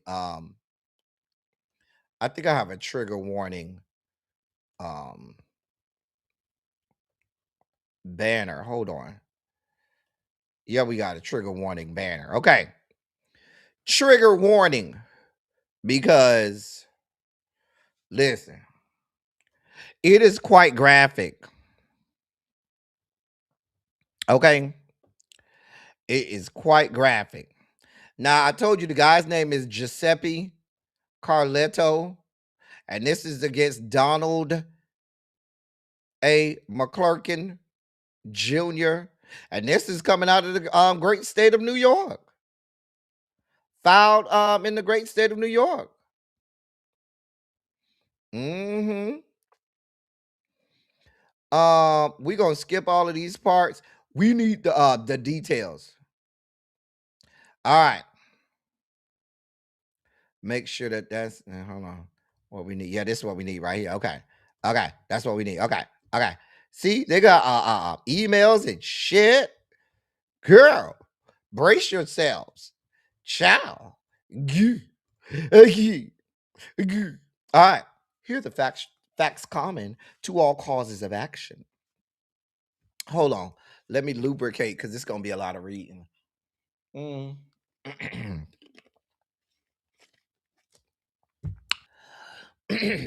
That on or about August 3rd, 2003, when plaintiff Corletto was 21 years old, he first met defendant McClurkin at defendant's church in Long Island, New York, after reading defendant's book entitled Eternal Victim, Eternal Victor, end of quote, which centered on being delivered from homosexuality.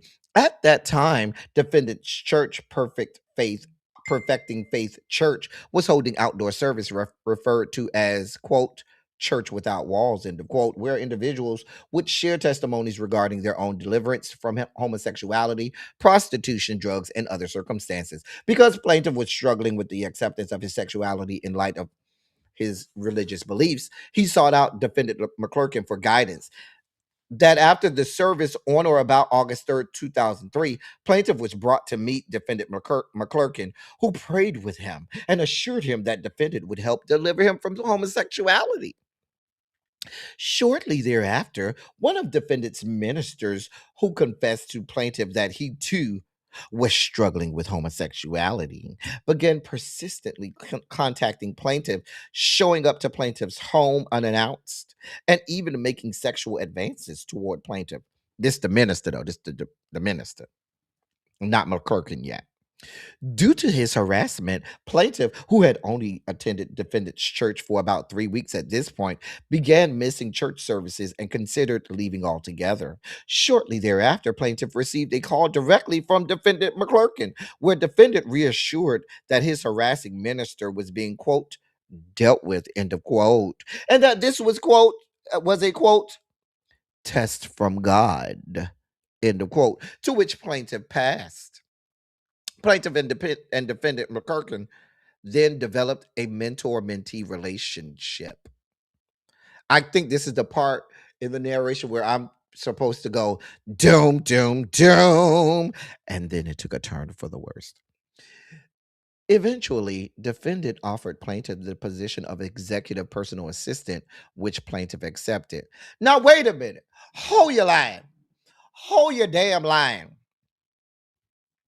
This is Donna, Donica, Donisha, Iman, Dupree, Davenport, who in the year of our Lord 2003 was a huge mega gospel superstar, known all over the gospel world, known everywhere, multi-millionaire at that point.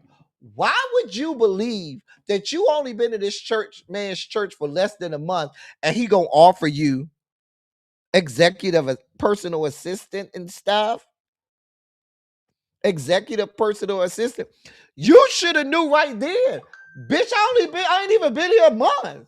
How the fuck am I? You don't even know me. I ain't even interviewed for this shit. You should have known right then. But I'm gonna let you have it, honey. You got it. I'm gonna let you have it. Cause girl, you should have knew right then. But girl, moving on. During plaintiff's time as defendant McClurkin's personal assistant, they engaged in, quote, pray the gay away, end of quote, spiritual sessions, during which defendant McClurkin groped plaintiff's genitals, all without consent. Hold on, pause, scratch in the record. Now, if we are allegedly, quote, in the process of praying the gay away, end of quote, in what part of prayer are we groping people's genitals? I just want to know so that when we kneel down to pray the next time I go to church, I know that it's okay for me to grab someone's genitals. I just want to know. Can somebody help me out? I want to know because I just want to know.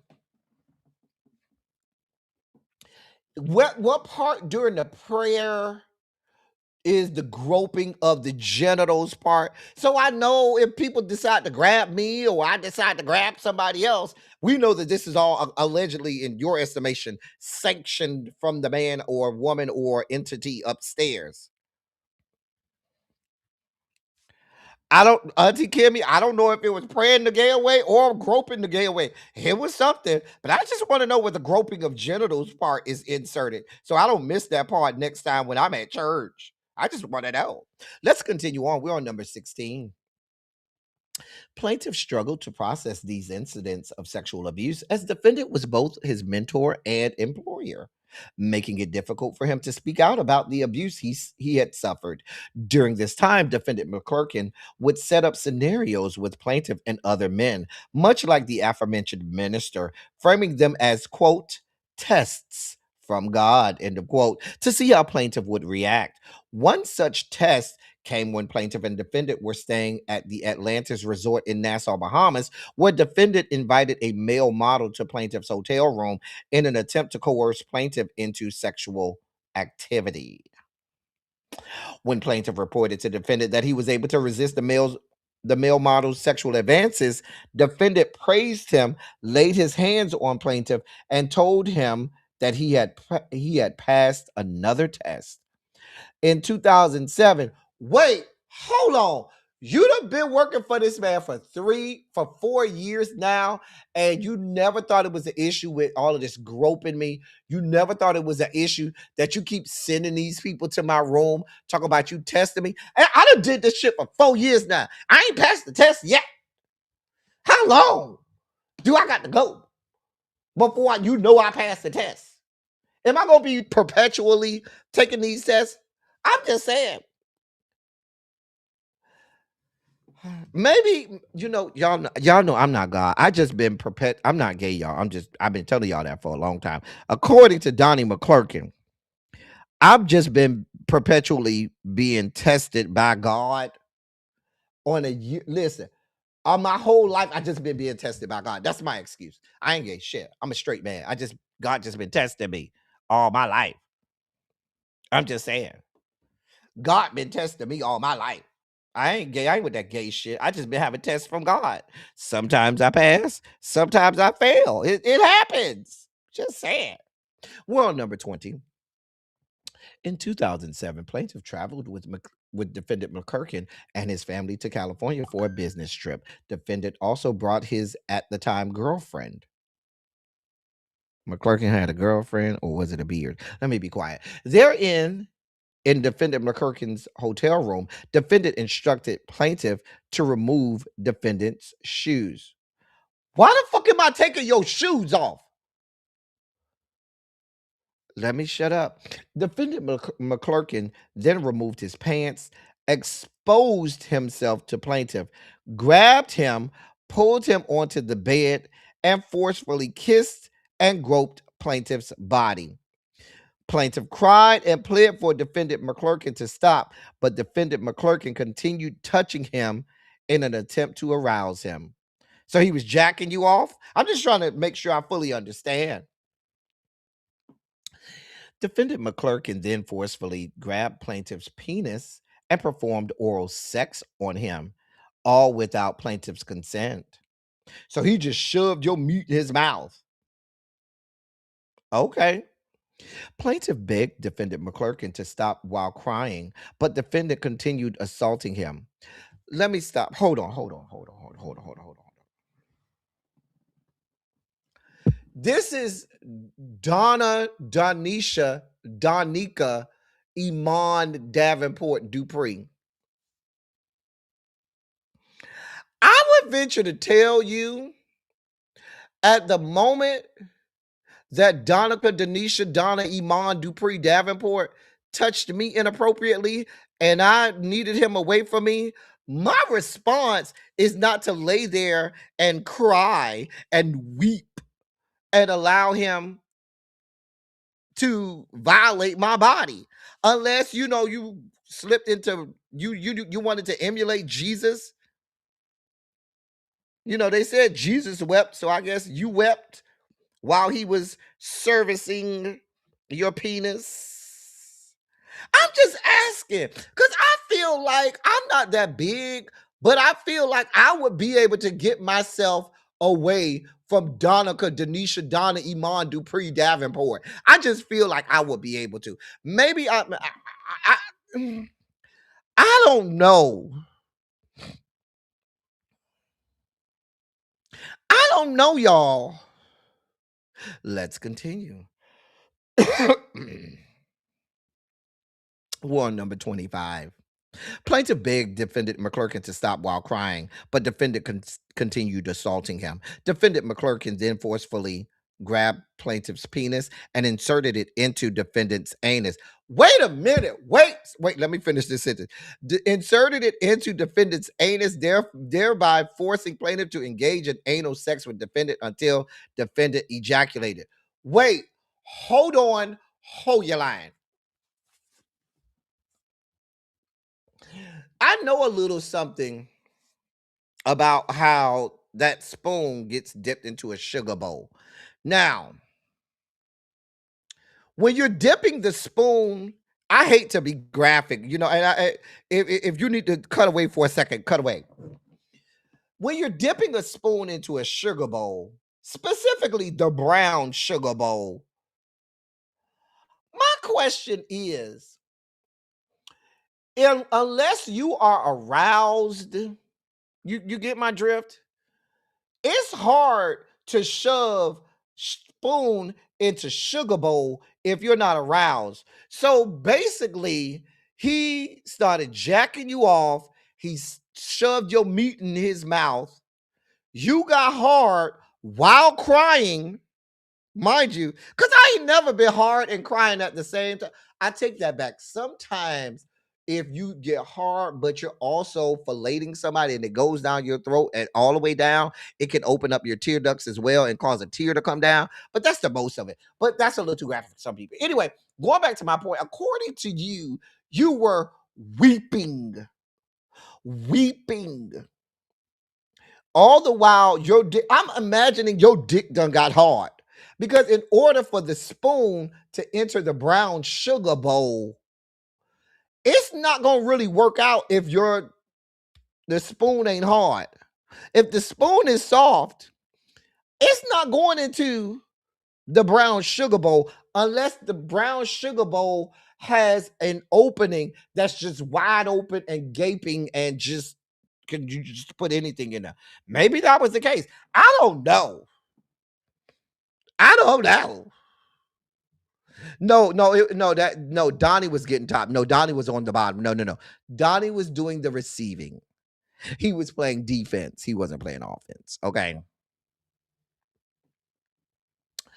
Who was that? DM4? Was that the DM4 that asked was he cleaned out? I guess he had already cleaned out, honey. I don't know. Somebody asked was he cleaned out. Now Tracy said maybe it's a cookie jar and more than a sugar bowl. The sugar bowl can be the front or the back. You have a pink sugar bowl and then you have a brown sugar bowl. Not to slide into sexy red. The pink sugar bowl is in the front. The brown sugar bowl is in the back. Let's continue. I'm just telling y'all what the man said. That's here. And wait a minute. You were in there long enough. I'm assuming that there had to be some strokes. Something was going on. You said Donika, Denisha, Donna, Iman, Dupree, Davenport ejaculated. So in my estimation, this wasn't a stick it in and he ejaculated. To me, there had to be movement involved here, strokes, thrusting. Sir, you were participatory in this. Let's continue. We're on number 27. When plaintiff confronted defendant McClurkin afterwards. Oh, you confronted him afterwards? Not during? Wait. Hold. Let's rewind back. Why for, sir, would you not confront this man during, maybe when the point where he put your penis in his mouth, you didn't want to push him off then? Maybe when he took your penis, your hard penis, and shoved it into his rectum, in his anus, maybe that was a point to push him off and confront him then? No, you waited until after y'all had engaged in oral sex where he jacked you off, filleted you, and then had your penis enter his body via rectum. And Donika, Danisha, Donna, Iman, Dupree, Davenport had the opportunity to ejaculate. And after all of that, now it was time for you to confront him. I just want to make sure I got the timeline right. I just want to make sure that I got everything right. I'm just wanting to make sure.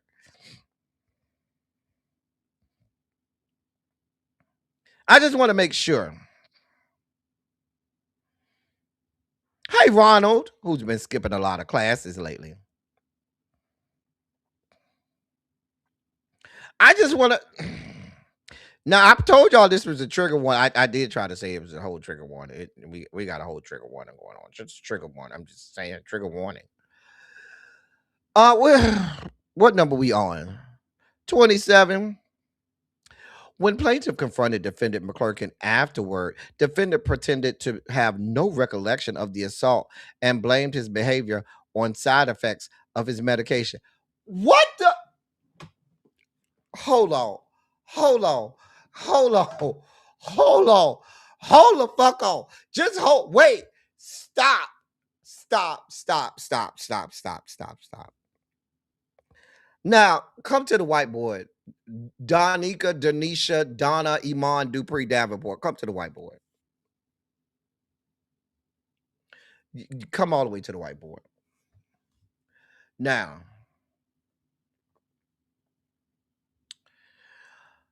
my question is, how in everything that is holy is your best defense for what happened, that this was a side effect of medication? Can I find the medication that allows me to jack somebody off, fillet them, have them fuck me, and I get to nut all as a side effect? You know, when they have these drugs all over the television and they go through a bevy of side effects that come along with that drug, you know, blindness, heartache, violent diarrhea, projectile style vomiting, possible death, stroke, irritable bowel syndrome. You know, they go through a whole myriad and cornucopia of side effects.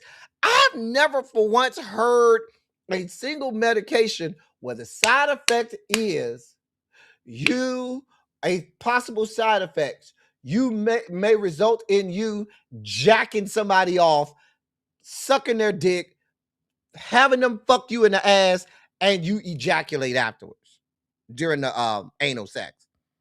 Anybody know what medication that is? I just want to know what.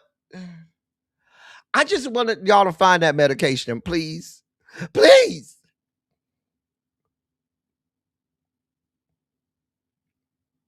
Like, listen, Universal Goddess, I don't know what's happening here. I have no idea what. I just had to pause in the reading because for me, it was just a lot going on. Well, number 28. Defendant McClurkin further manipulated plaintiff, blaming him for the incident and convincing him that he was the sole culpable party. As a result, plaintiff experienced intense shame and confusion. Defendant McClurkin exploited this tactic repeatedly, coercing plaintiff into further unwanted sexual acts over the next 6 years. I know you fucking lying. Defendant McClurkin also engaged in numerous other incidents of groping and forcible touching while plaintiff was working for him at his church. Defendant would secretly grope plaintiff before going to preach, inducing plaintiff to cry, and then using plaintiff's tears to encourage other congregants to openly express emotion. So wait. So he would go grope you. You would start crying because you were so distraught. And when you went out in front of the congregants, they saw you crying, and he would say, y'all see, the Spirit of God is moving Mr. Corletto, Brother Corletto. Isn't the Spirit of God moving you too? And everybody else would start crying because they saw you crying. Girl, I cannot. Number 31. During this period in about 2007, Defendant McClurkin took plaintiff on another business trip to Atlantic City, New Jersey for a speaking engagement. Thereat, defendant claimed the hotel had mistakenly booked only one room and eventually persuaded plaintiff to stay in the same room as him. Aren't you the executive personal assistant? Isn't that your job to make sure y'all have the rooms and stuff? I thought you were the executive personal assistant, sir. Would it not be your job to make sure that they have enough rooms and shit? Let me continue. So now you conveniently got to stay in his room. Girl, I cannot. Therein, the plaintiff slept on the couch. He awoke to defendant McClurkin performing oral sex on him, all without plaintiff's consent. On another occasion, in or about 2007, y'all was real busy in 07, wasn't y'all? Defendant McClurkin forced himself on plaintiff in a hotel room located in Long Island, New York, under circumstances similar to those in the previous California incident. On another occasion, in or about 2008, defendant McClurkin forced himself on plaintiff at defendant's home in Rockville Center, New York, and masturbated in front of plaintiff and forced plaintiff to watch. On another occasion, in about 2008, defendant McClurkin drove plaintiff to a park in Rockville Center, New York, under the pretense of going grocery shopping. Therein, defendant then forced plaintiff to perform oral sex on him until he ejaculated. So now Donnie forcing you to suck his dick in the middle of a park, at a park. Y'all in the middle of the park, out in the public. Donnie just loosey goosey like this. Donnie said, Donnie just whipped out and pushed your head down on his meat. I just want to make sure, and he nutted in your mouth or nutted on your face or nutted somewhere. I don't know. I'm just trying to make sure. Well, number 38. On another occasion, in or about 2008, at a hotel in the Upper East Side of Manhattan, New York, defendant McClurkin forced himself on plaintiff, forcibly kissing plaintiff and groping his genitals. Plaintiff tried to leave, but the door was locked. Therein, defendant McClurkin performed oral sex on plaintiff and then forced plaintiff's penis into defendant's anus. So he forced you to fuck him in the ass again, right? While pinning plaintiff against the wall. So he whipped your dick out, shoved it in, and then pushed you against the wall and started just throwing it back on you. I just want to make sure we understand. Now he throwing it back on you. You wasn't hard doing none of that. None of your meat got hard or nothing. I want to make sure I understand. I want to make sure I understand.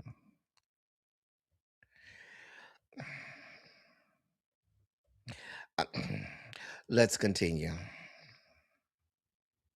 We're on number 40.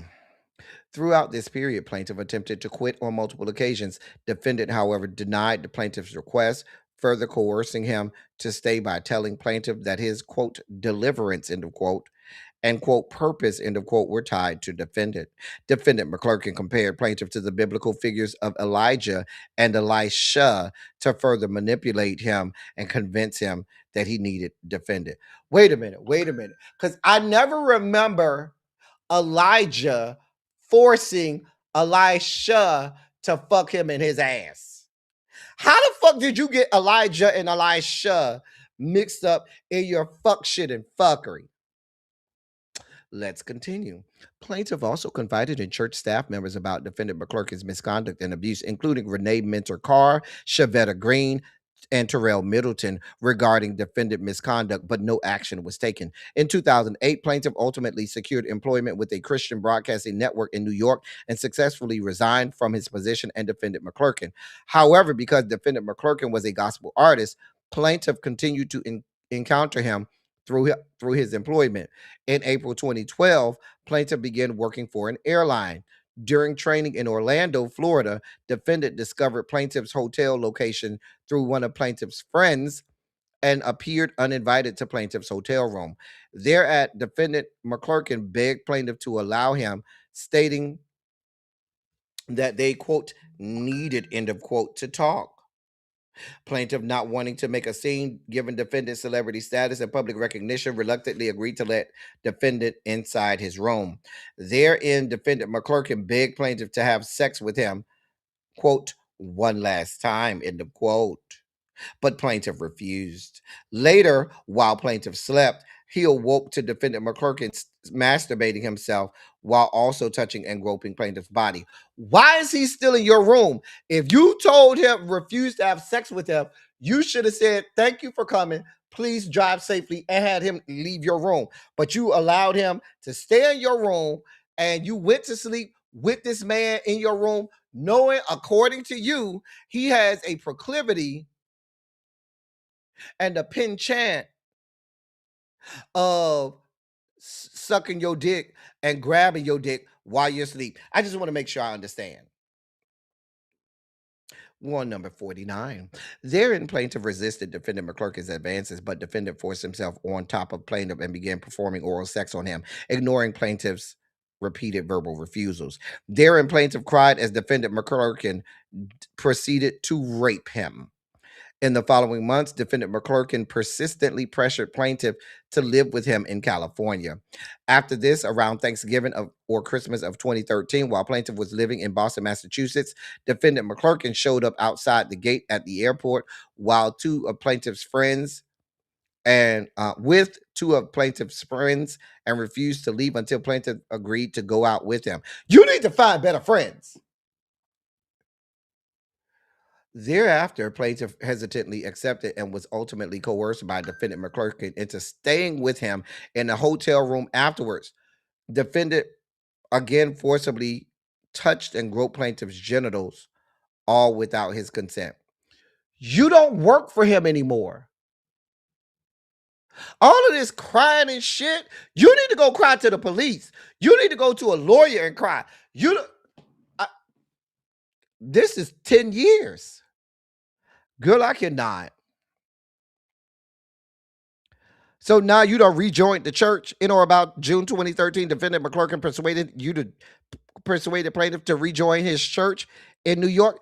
If he raped you, how were you coerced into rejoining the church? I'm just trying to make sure I understand.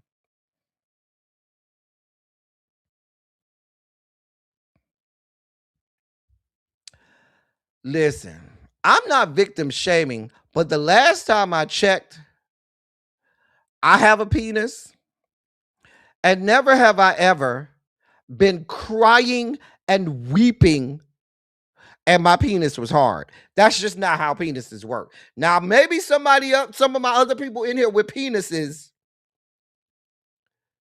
know better than me. But let's be clear. If you are allegedly raping me, and I know the penis has a mind of its own, let's be clear. Yes, it does. I have one. But I also have a penis. In my life, if something is happening to me to the point where it's causing me to cry and weep, I promise you, downstairs ain't got it going on like that. And I don't care I don't care how much you stroke it, suck it, or whatever. If you got me at the point where I'm crying and weeping, you can suck, stroke, do whatever. It's not going down. Now, my other people in the chat that have phalluses, y'all can tell me, maybe y'all work different. Maybe the problem is me. But me having a penis and dealing with it for a long time, that ain't how the penises works. Now, my point with the victim is, at the point where you left him, you were no longer at his church. You got away from him. You working a whole new job. You were officially away. All of this, he coerced me to let him back in my hotel room. He coerced me. Who are these friends that keep bringing him around, and or these friends should know that there's a problem? When do you say enough is enough? You finally said he raped you. At the moment that you said he raped you, you said you told the people at the church you never thought it was a good idea to tell the police. You and your own admittance continue to allow him to go back. Now, listen, I ain't trying to victim shame, and I'm glad you finally came forward. However, this is a cautionary tale for a lot of people. If you got away, why are you going back? Y'all ain't married. You don't work for him no more. You said y'all stayed in completely different states. You said you was in Orlando. On June 26th, 2013, defendant McClurkin then convinced plaintiff to accompany him on a trip to Niagara Falls, New York, where defendant forced himself on plaintiff and sexually assaulted him in defendant's hotel room, ignoring plaintiff's pleas for him to stop. This time, plaintiff was able to push defendant off, having grown more confidence in his sexual identity and no longer subscribing to defendant's doctrine of, quote, deliverance, end of quote. After this incident in Niagara Falls, New York on June 28th, 2013, defendant McClurkin sent plaintiff an email apologizing for sexually assaulting him that evening. This is the email right here. You see it says Donald McClurkin, Giuseppe Carletto, June 28th, 2013 at 11:36 a.m. My apology. The first thing I want to do is apologize again to you. I know I apologize for my wrong attitude from Wednesday, but I want to apologize for all of my behavior that has been wrong and put you in a wrong place. I am the actual epitome of a desperate, dirty, quote, old man, end of quote, pawning and groping a young man who is just looking for a friendship and close platonic relationship with someone looks to for help, guidance, and spirituality. I was trying to go to a realm of sexuality that wasn't right and wasn't right for you or me for that matter. I feel so foul, so stupid. I'm old enough to be your father and want to be something else to you. You don't have that desire for me, and I shouldn't have it for you. I forced myself on you, groping on you, and when I think about it, you never really touched me like that at all.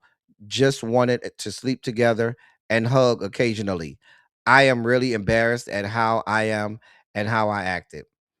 You're far too important to be treated like that from me or anyone. I'm not helping you in any way by doing this, and I'm only making a fool out of myself being so desperate. I have no one and I feel it more than ever. But I was horribly wrong trying to force you into something that you were consistently saying no to. I am too old to be like this. That's the first email. This is the second email, or part 2 of the email. I won't be that to you again. You didn't come back for this. My loneliness is mine to deal with. My desire for you is not right in the way that I'm feeling and handling it. I will be a friend to you and pastor if you'll allow me, but I won't be this broken old man so desperate for you that I violate my purpose in your life and become this. I love you and want you to be who you're supposed to be. I will work I will work on me. I hate being lonely and alone, but I have to go through it and not like this. Let's move on from here. See you later this or next week. Pastor.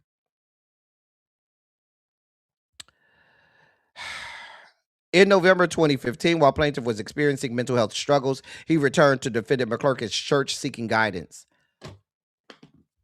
It's a lot of churches, sir, in the New York area, whatever area. There are a lot of churches. Why go back to the church where where you were violated and accosted?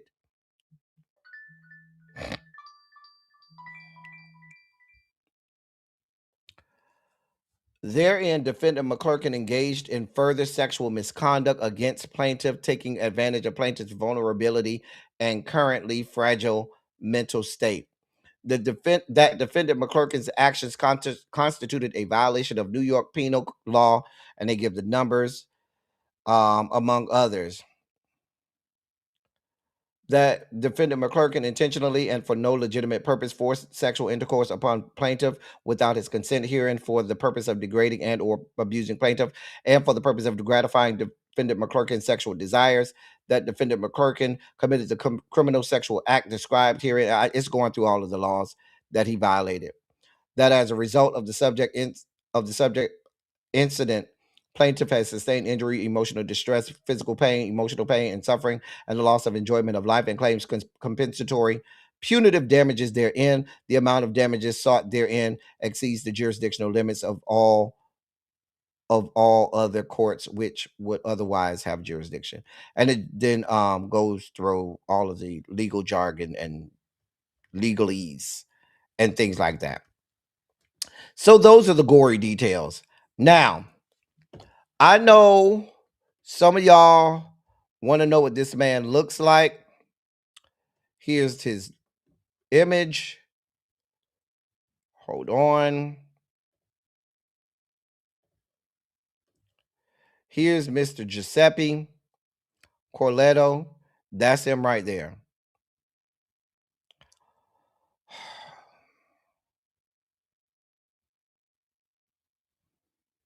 I ain't got nothing to do with it, y'all. I ain't got nothing to do with this. Now, those of us in the Rainbow Coalition compound, we've been saying to Donnie and people in the church and religious sects and all of that stuff, that's SECTS, not SEX. All of this pray the gay away and all of a sudden you're not gonna like it no more. That shit is lies, fallacies, fabrication. That's not how that works. This stuff is genetic.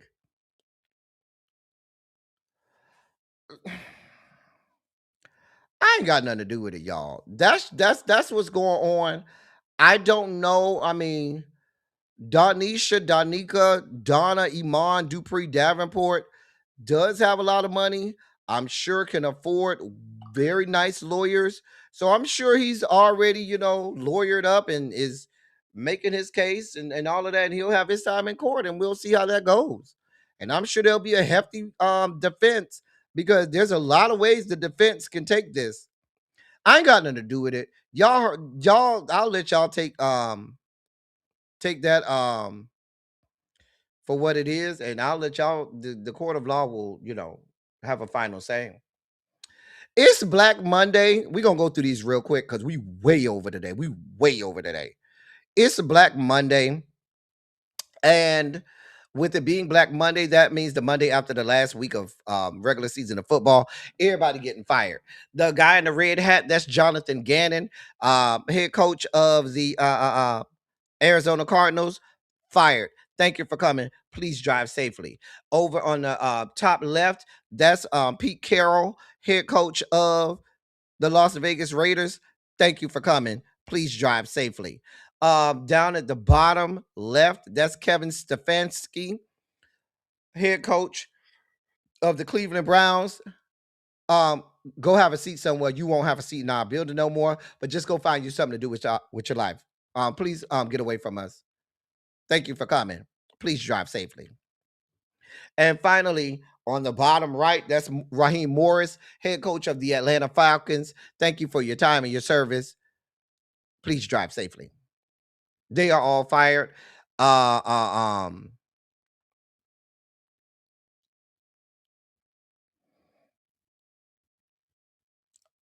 some others have come out since then. Since we started, New York Giants head coach Brian Daboll. Thank you for coming. Drive safely. Also, head coach of the Tennessee Titans, Brian Callahan. Thank you for coming. Your services are no longer needed. We got a chicken box for you on the way out. You just go pick up a chicken box and your pink slip on the way out. Thank you. Appreciate it.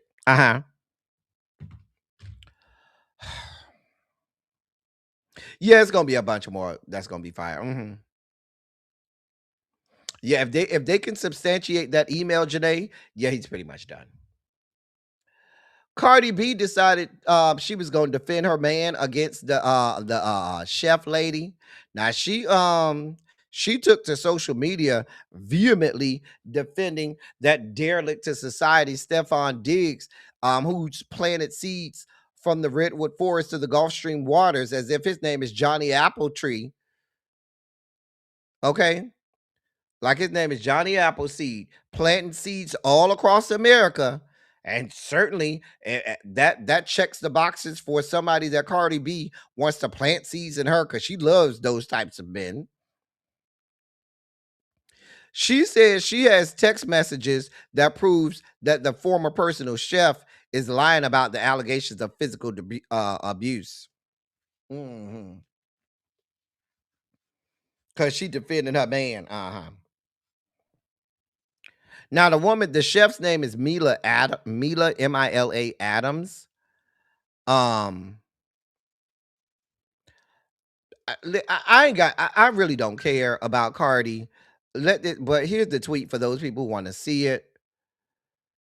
Y'all know how I feel about Cardi. It says, not once has this woman said anything to me about being touched. Not once, mind you. We was talking every single day until she left that house, and she just wrote me this. But I'm going to let the courts handle shit, and when it gets handled, I want all y'all talking shit on your fucking knees with apologies at just as loud the way y'all been harassing over a lie. And I put that on my 2-month-old son in the name of the Lord. Why you got to put the Lord in this? How did the good Lord get into this? How did your little son, that's just a toddler, an infant, get in this? That's how confident I am. I'm so sorry. I can't. I guess this is the text message. I'm so sorry. I can't talk to you. I didn't say that, especially in the way it was written. Please contact my mediator, and she will answer anything you need to know, but only in person and confidently. How does this prove anything? What the fuck are you talking about? I don't have this type of time. Cause ain't now person finna get on their knees and girl, if you don't go sit the fuck down somewhere, get away from me, Cardi, before I cuss you out. That right there, ladies and gentlemen, that's Northwest, daughter of Kim Kardashian skank and Kanye.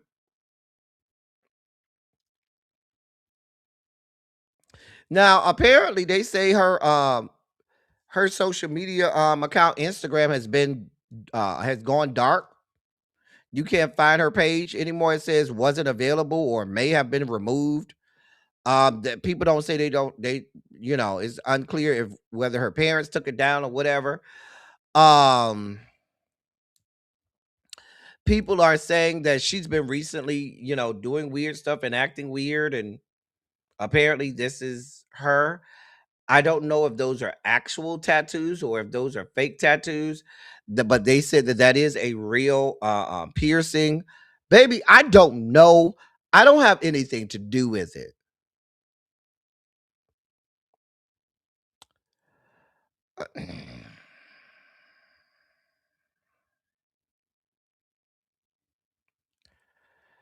Uh,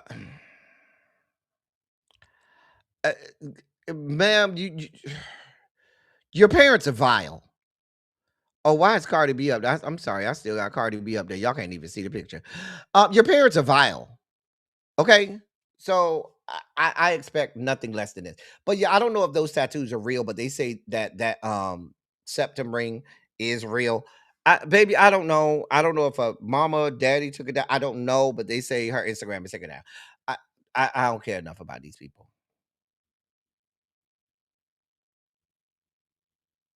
I don't care enough. I don't care. Exactly, Terrence. I mean, but Tracy, what did you expect? Her dad is Kanye West. Her mom is Kim Kardashian skank. I don't know what y'all expected.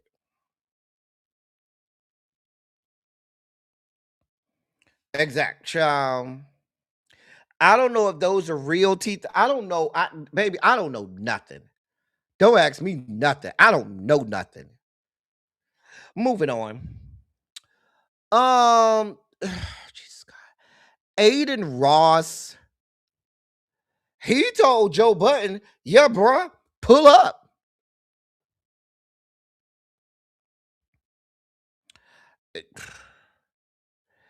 Uh he was on one of his streams and he said, fuck Joe Budden, not Joe Biden. I said Joe Biden.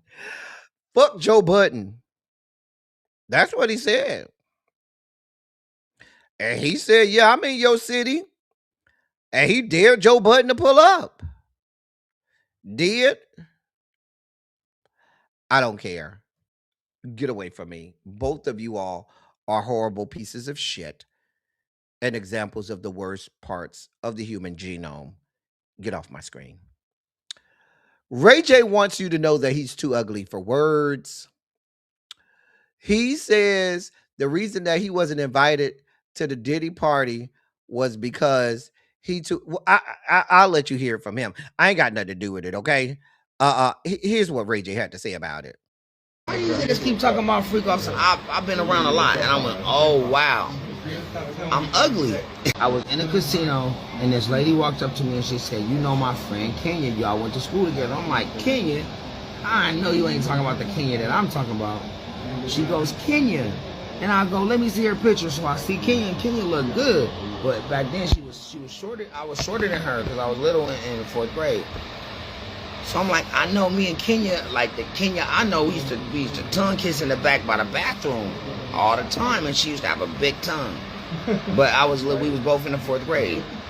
And I'm like, that can't be. So she get Kenya on the phone. I'm like, Kenya, what's up? She's like, I'm like, this the Kenya? She's like, what school you go? She said, we went to Ambler. I said, this is Kenya. And I said, and your best friend Nicole? She said, yeah, she's still my best friend. I said, dang, Kenya, you remember tongue kissing me in the bathroom? She said, no. I said, what? So I must not have, I said, yeah, I must not have been a good kisser. I said, I'm ugly. I've been thinking about this for 30 years. Yeah, I said, well, I knew her off the rip. And I said, do you remember us tongue kissing in the back? She said, no. I said, damn, I'm ugly. One of my greatest moments. Damn. Just like when they keep talking about the freak off with Diddy. I'm like, yo, ain't nobody ever got invited to the freak offs. You know what? Wow, and that's when it hit me. I'm ugly. It hit me. I'm unattractive. Because I'm wondering, like, why do you niggas keep talking about freak offs? And I've been around a lot. And I went, oh, wow, I'm ugly. TV or house. I felt extremely unattractive at that moment. I went, wow. Okay. Right? Wow. It hit me. So, I started dyeing my hair and shit, trying to get like brown. What color is your hair? Sir, we are very grateful and thankful for your newfound revelation of your ugliness. The newfound revelation that you have that you are ugly. Okay. We are grateful for this. Thankful for you and you telling us that that you're too ugly for words and that you didn't make it to the because he's clamoring, doing everything in his power to be down to the Diddy freak off parties. And I guess it just dawned on him that he's too ugly for words and he would never be invited. There's that. Thank you, Miss Baythang, for gifting memberships to those people who got members. Thank you, Miss Baythang. Y'all thank Miss Baythang. Sir, we don't care. In our last story of the day, since we way over today, Blueface mama claims that she used to have sex with Shaq and he used to call himself Donovan.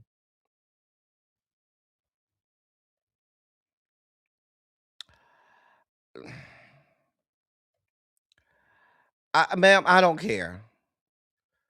I don't care. That's not a flex that you was getting your back cracked by Shaq. That's not a flex. I don't know a whole lot of us out here that's just running around scratching at the bit, chomping at the bit, I should say, to claim that we got our back cracked by Shaq. We don't care. Now, Shaq denied the allegation, saying, quote, I don't know this lady, end of quote. We don't know her either, or we don't want to know her. We are sad to say that she's somebody that seems to be in the social media zeitgeist. But here we are. Ma'am, get the fuck away from us. Get away from us. That's the dossier for today. I know we was long today. We had a lot to discuss. We had to get through the Venezuela stuff. We had to get through the Donnie stuff. We got through all of that. I'm sorry I was extra long today. I apologize, but hopefully y'all enjoyed yourself. If you did enjoy class today, my wonderful pupils, put a shondo in the chat and let me know that you enjoyed class today, if you can. Let us know you enjoyed class today. I know Cross Country Cruiser gifted some memberships. Thank you to her for gifting memberships. Also, Miss Baythane, thank you for gifting memberships. Miss Baythane is one of our oldest members, and she gifted memberships. Well, thank you, Tracy W. We'll be back tomorrow.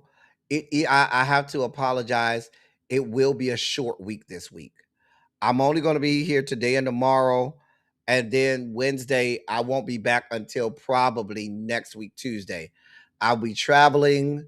I'll be in Orlando from Wednesday, and I won't get back until Monday night. So, we got to have some fun tomorrow because I have a big weekend. Really B and Abby will be with me this weekend. Tanya LaFleur will be with me at some point this weekend as well. And we're going to have a great time this weekend. But I have a short week this week, so I'll be out. I may have a pop-up if I can find some time to have a pop-up at some point, but I'm not going to make no promises. I know I'll be there from Wednesday all the way through Monday night. So now if something serious pop up and which it probably will, I'll do everything I can to pop on, even to give y'all a quick 20 minutes or 30 minutes or something like that. So if you see a notification after tomorrow's lives, because I got 2 lives tomorrow. Tomorrow I got to do Run Your Mouth, and I'm supposed to be hosting the Housewives of Potomac and Married to Medicine panel tomorrow as well. So but after that, if you see a notification between Wednesday and Monday that I'm going live, get in here because it's gonna be quick. It ain't gonna be long. It's gonna be quick. So anyway, as I always say, I love y'all. I love on y'all. Thank you all for being vocal, present, and active. Thank you for doing what you do. Thank you for any and all contributions that you make to the channel. They're much obliged and much appreciated.